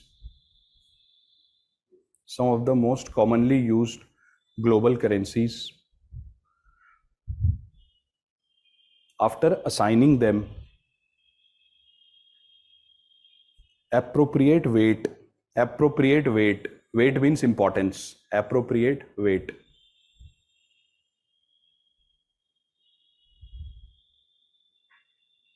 Change the paragraph, please, and write. As per budget 2023, dollar index shows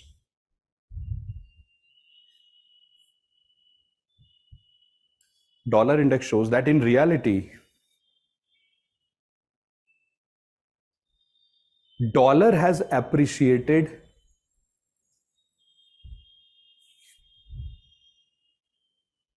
against all major currencies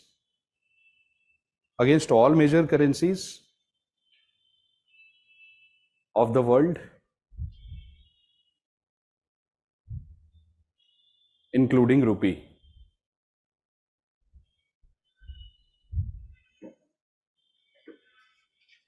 And not the other way round.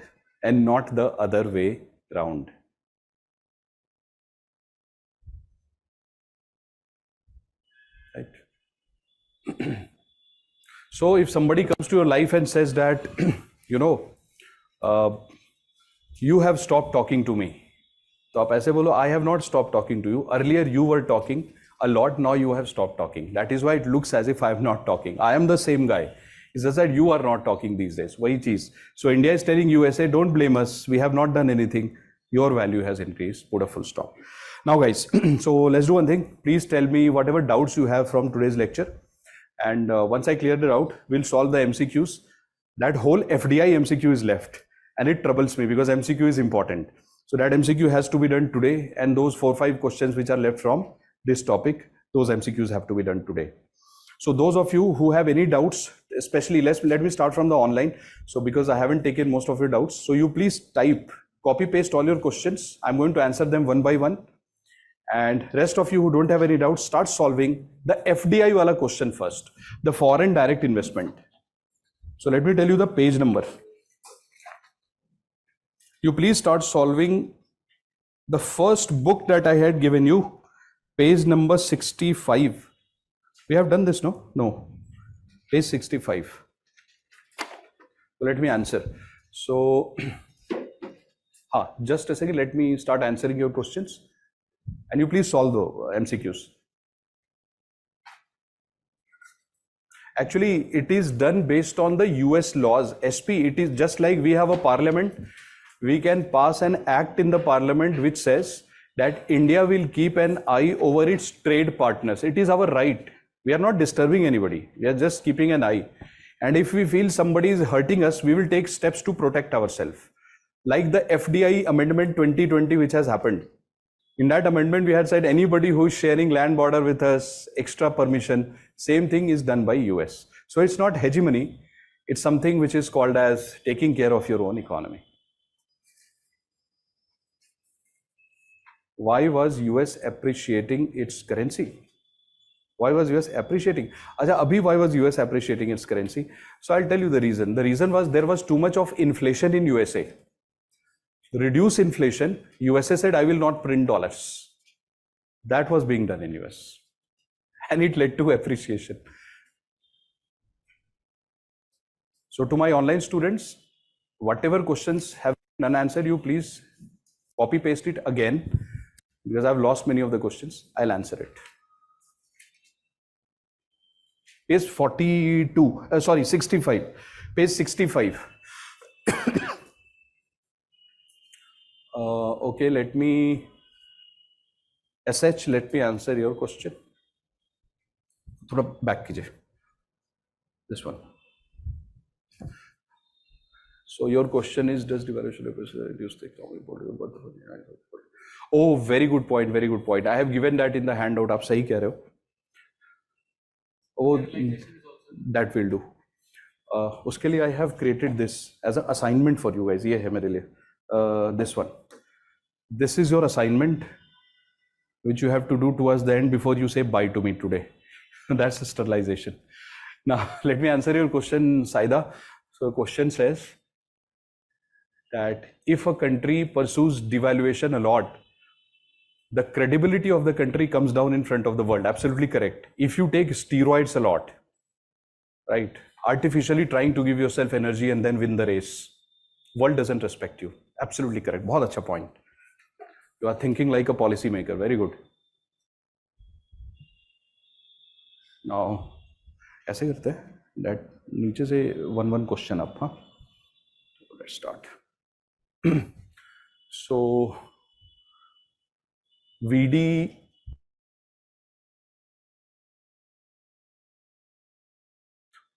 absolutely correct, VD, absolutely. Very good conclusion. Dollar index, correct. Which means that even if nothing has happened to rupee, dollar has appreciated, so it looks as if we have depreciated. Correct. AS, you have said inflation occurs because amount of rupee. This is, remove the word only AS. If you remove the word only, the statement is correct. Later on, when I teach you inflation, you will see, but your statement is correct. Just remove the word only. चलिए, let's go up. Little up. इसके ऊपर चलिए. हाँ, रुकिए. SM hostile acquisition is done by China. Correct. SM. First statement is correct. Inflation. No SM because we follow independent monetary policy. So we will not let the inflation. In fact, India is the only country in the world which has successfully reduced inflation to a great extent in last 1 year. Sir, if any developing country does not find alternative, then it might. Absolutely correct, SM. If we don't find alternative, J-curve effect will lead to disasters. So this currency war which helps India into the correct. Since India was not a part of currency war, India got the benefits. Other countries were fighting. India was silently increasing production. Make in India. Next please. Done. So you please solve the other parts, the remaining 5 questions of exchange rate. Okay, PK, what will happen to domestically under appreciation? And so PK, see, there is a very simple thing. Whenever appreciation and depreciation happens, so suppose imports become cheaper, India will stock more oil, India will buy more medicine. But domestically, people like you and I, if we are buying one mobile phone, maybe we will buy another mobile phone. But after that, why will we buy mobile phones? If you have one car, you will buy one more car, and then that's it. Which means appreciation and depreciation will increase the domestic demand only up to a certain point, and after that, no benefits. It's very simple. Dekho, I'll tell you the funda, PK. So you are asking that how can RBI or how will RBI control appreciation of rupee? Dhyan se dekho. Appreciation would mean what? There is less rupee. That is the meaning of appreciation. So if you have to control appreciation, you have to increase the amount of rupee. RBI will print more currency. That could be one step. Print more currency. Problem solved. Second, RBI will buy bonds from public and release rupee. RBI will reduce repo rate. People will take more loans. So RBI will do whatever it takes to increase rupee. This will correct the appreciation. Okay. Next, चलिए ऊपर करते हैं इसको. Scroll it please. Just a second. RM. In fact, RM, you know what happens? When you write absolute simple language in the exam, you get more marks. Those students who are able to express themselves using absolutely simple language without throwing very difficult vocabs on the face of examiner, and if you can frame your answer in the form of a story with a flow, you will get more marks. You will have an edge. Scroll it up, please. Yeah, that's it. I have already answered SP. I have answered your question. That was not hegemony, preservation. और ऊपर चलते हैं. Let's go up. SM, I have answered your question. Okay, little up, please. Devaluation or depression. Yes, correct, Amruta, correct. So if there is anything unanswered, you please let me know. Oh, you guys are diligently solving the questions also. Wow, look at you. You're done. Awesome. So very nice.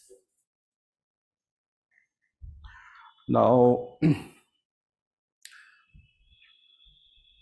wonderful. You are welcome. Now see guys, let us solve the questions. You please open page number 65, FDI, foreign direct investment questions.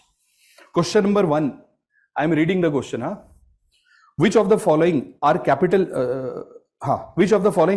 instruments permitted for receiving foreign investment in Indian economy? So through which of the following can we receive foreign investment in India? Equity shares? Yes. Achha, more than 10% equity share is called as FDI or FPI? Equal to 10% is called FDI, FPI? FDI. Less than 10% FDI, FPI? Awesome. Preference shares? In preference shares also foreigners can invest. It is allowed because preference shares are very similar to equity shares. So allowed. And third is debentures. Why not? Debentures are available in OTC.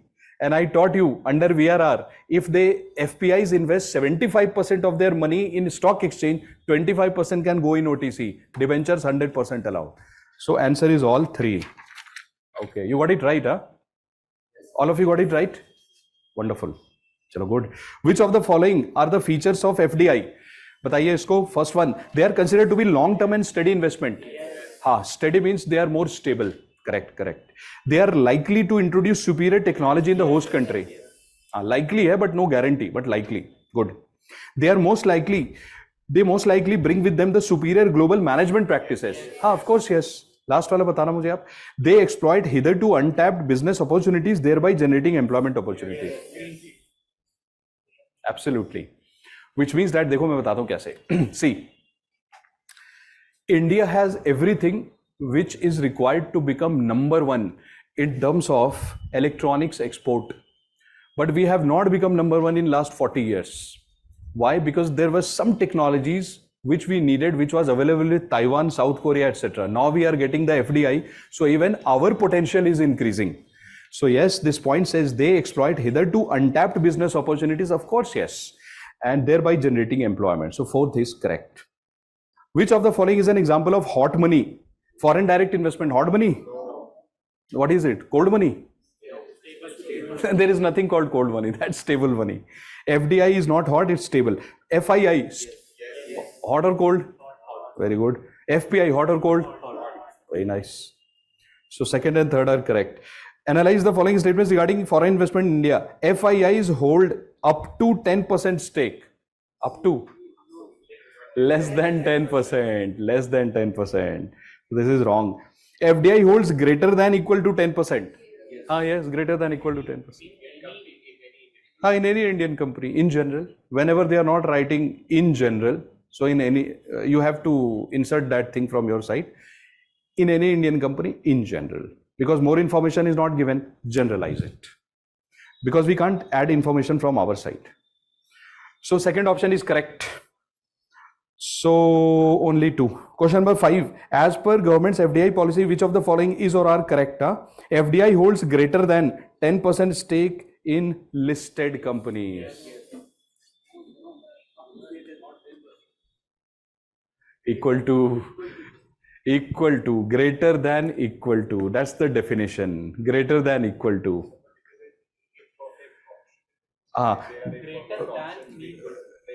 Correct, but it's a definition. This is definition. In definition, you can't use incomplete statements. So there is a certain unsaid rule of MCQs. The unsaid rule of MCQ says that if there is a definition, that has to be complete. If there is any interpretation, in interpretation, even if half interpretation is written, it might be correct. But definitions can't be half correct. Definitions have to be. Absolutely. He has used the right word. He says, your friend says that definition has to be standard definition. Since this is definition, देखो, these are some small tricks that you have to memorize for UPSC. That definition has to be standard. Now, so FDI holds greater than or equal to 10% stake. All foreign investment in unlisted companies are considered as FDI. Yes, they should be, because they are looking for trusting the new company. This is a rule in India. According to new FDI rule, it says that all the investment by foreigners in our unlisted companies, means OTC. Whenever some foreigner comes to India in OTC and they buy even 1% equity share of unlisted company, that is called as FDI. That's a rule in India. By the way, this is a global rule also. That is why India also said, chalo hum bhi saath chalte hain, let us create the same rule so as to harmonize. So second is also correct. Chalo, question number 6. Consider the following situations and identify FDI. ये बताइए मुझे. Suppose that a foreign investor purchases 12% stake in Indian firm. ठीक है, fine, 12%. And within 1 year, investor offloads 11% stake, means sells 11%. What is left? 1%. What will you call the person as? FDI, FII? FDI, FII? Once FDI, always FDI. Yes, absolutely correct. Answer number 5. Answer number 5 is only 2. Only 2, huh? And 6 1, first statement is correct. Second statement, question number 6, first statement is correct. Question number 6, second statement. Suppose that foreign investor invests below 10% in Indian firm today, which means that today is FII, FPI. Thereafter, the investor raises the stake in same firm to 10% or beyond within 1 year. Batao, what will you call this person as? FDI. It has crossed and it has touched 10% in future, so becomes FDI. Matlab, you can be upgraded, but your status cannot be downgraded in FDI. Upgradation is possible, downgradation not possible. So first statement correct, second statement correct. Okay, question number 7. This I have created specifically from newspaper. And here I want to see if you are correct or not. And you have to prove that you are my smart kids now. Consider the following statements regarding foreign investment in India. Portfolio investment in India is relatively lower than China, mainly because of restrictive policies and volatile environment. Portfolio investment is relatively, in India is relatively lower. Matlab FPI is lower in India. India has more FDI.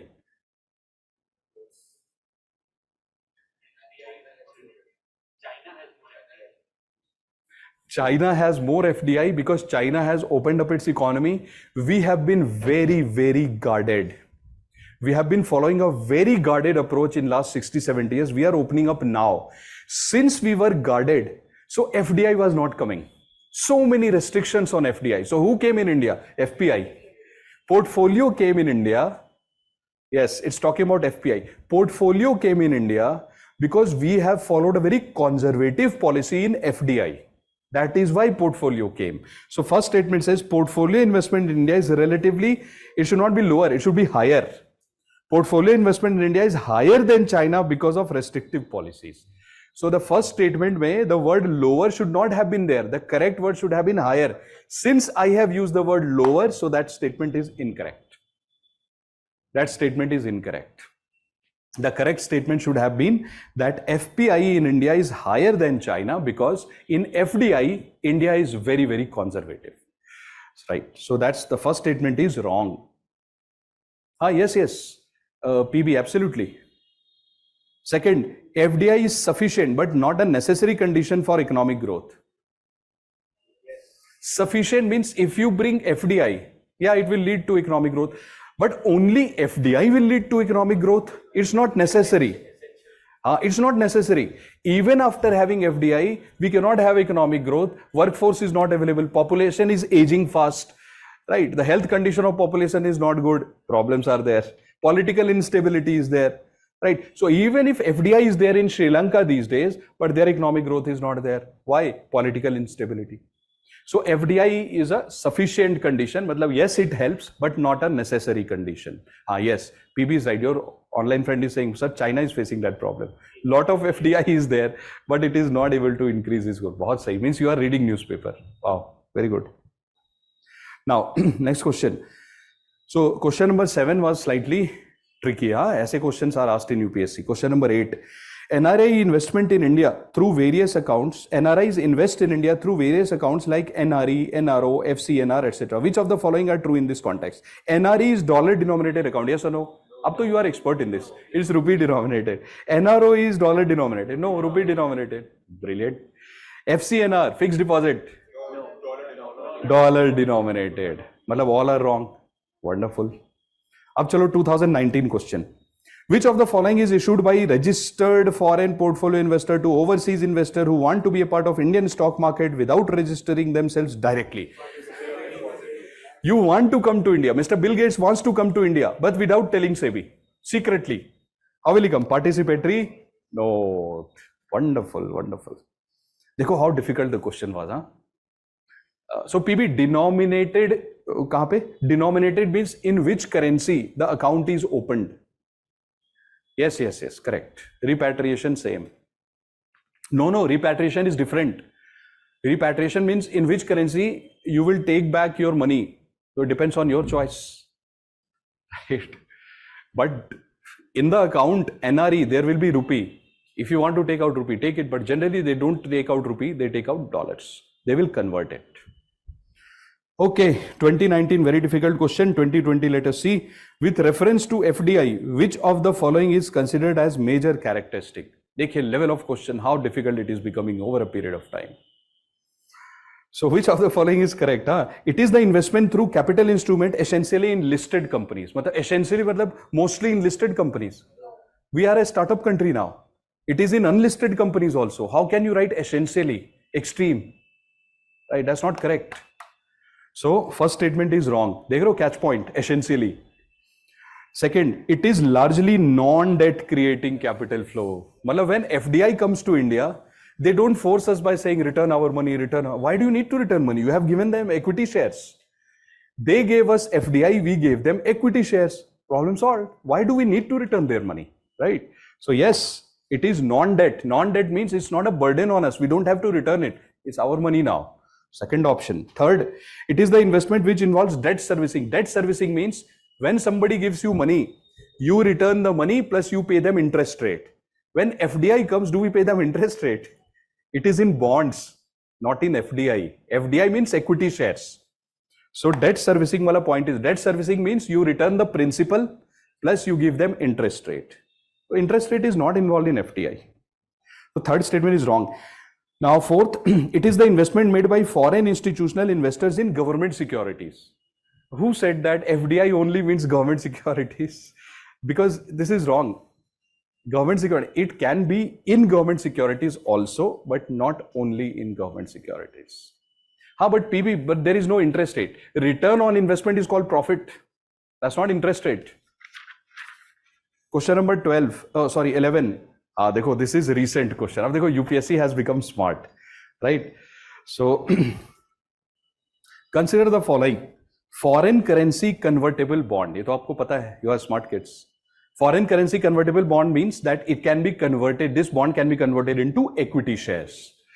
It might be possible that it can be converted into 5 equity shares, 10 equity shares, 12 equity shares, depending on the market price of the equity shares, right? Second, foreign institutional investment with certain conditions. So, abhi, let's not read anything, just read the statement and let's not put ideas from our side. So foreign institutional investment with certain, matlab FII with some conditions, FPI with some condition. ठीक है? Global depository receipts, right? Global depository receipts means some Indian company like Mahindra and Mahindra, they have kept, for example, 20% equity shares with SBI and they are selling depository receipt in France. Global depository receipt. When you, Mahindra and Mahindra, when they sell global depository receipt in US, it is called American depository receipt. But when Mahindra and Mahindra, Indian company, puts 20%, 30% equity shares in SBI and sells it in France, other countries, it is called global depository receipt. And non-resident external deposits. Now the question says, which of the following can be included in FDI? चलो examine करते हैं. So which can be means not necessary but possible. That is why they have used the word can be. देख रहे हो, might, can be. So first one, foreign currency convertible bond. Can it become FDI? 100% yes. If you convert foreign currency convertible bond into more than 10% equity shares, 100% FDI. Possible, can be possible. Second, foreign institutional investment with certain conditions. What is FPI? Foreign portfolio investment less than 10%. But if FPI comes to India and buys 9% equity share of Infosys, but under certain conditions, it buys 2% more, it becomes FDI. Means upgradation of status is possible. See? Under certain condition, देखो, when FPI comes to India, ध्यान से सुना, when FPI comes to India, so suppose they buy 9% equity share of Infosys. Now they are happy in India. But 2% more is available. Suppose Infosys is selling 2% more. FPI buys it. So it becomes 9 to 11%. Now they will have to register with Government of India by saying, now we are your FDI. So under certain conditions means that when FPI has come to India and it gets an opportunity to buy more equity shares, under certain conditions, more equity shares, and government allows them conditions, then it becomes FDI. So this is how UPSC has asked question, you can't do anything. Because they have used the word can. But it's not very technically very difficult. There is no technicality, it's logic. Yeah. You have to be more imaginative. Right? ये सब सोचना पड़ेगा थोड़ा. That can, is it possible? इसीलिए तो पढ़ाया आपको that upgradation is possible. FPI can become FDI. Right. Next point, global depository receipt. Yeah. If Mahindra and Mahindra puts 20% equity share in SBI and those shares will be indirectly bought in France, 100% the French citizen will become FDI of India, right? So it is can be, matlab, yes, possible, and they will participate in the voting of Indian companies through internet. So possible. Then next point is non-resident external deposit, NRE. NRE is not FDI because NRE is simple. Deposit your money in a bank. You don't become owner of the bank. If we deposit money in SBI, tomorrow can we say that we are owning the bank? No. So if the foreigner is putting money in NRE account, simple deposit is there. It's not FDI. So answer is 1, 2, 3. Right. Now, question number 8 and 10 ka answer. Acha. Okay, question number 10 ka answer is B. Question number 8 ka answer is none of these. None of these and B. Question number 7. Question number 7 ka answer is only 2. Global depository receipt. See, I repeat, बहुत ध्यान से सुनिए please. Suppose I am Mahindra and Mahindra. I have taken, most welcome, I have taken 20 equity shares. These are 20 equity shares, Mahindra and Mahindra. I keep it with SBI. This is in India. Now in France, based on these 20 equity shares, I release a piece of paper. That piece of paper will be called as global depository receipt. That will be sold to a French citizen. Anyone who buys this becomes the owner of this 20% equity share. So we will call that person as FDI. ऐसे ये सब this is all hypothetical situation which is going on. Right? अभी तो time भी हो गया. अभी how do we, because this class will be, we have to discuss 5 more questions tomorrow. Okay, tomorrow we will discuss 5 more questions, and if you have any doubts you can bring it initially. First 10 minutes में we'll do question and then we'll study. So guys, all okay, manageable? आ जाओ. Thank you so much. Thanks and have a great day, kids. Thank you.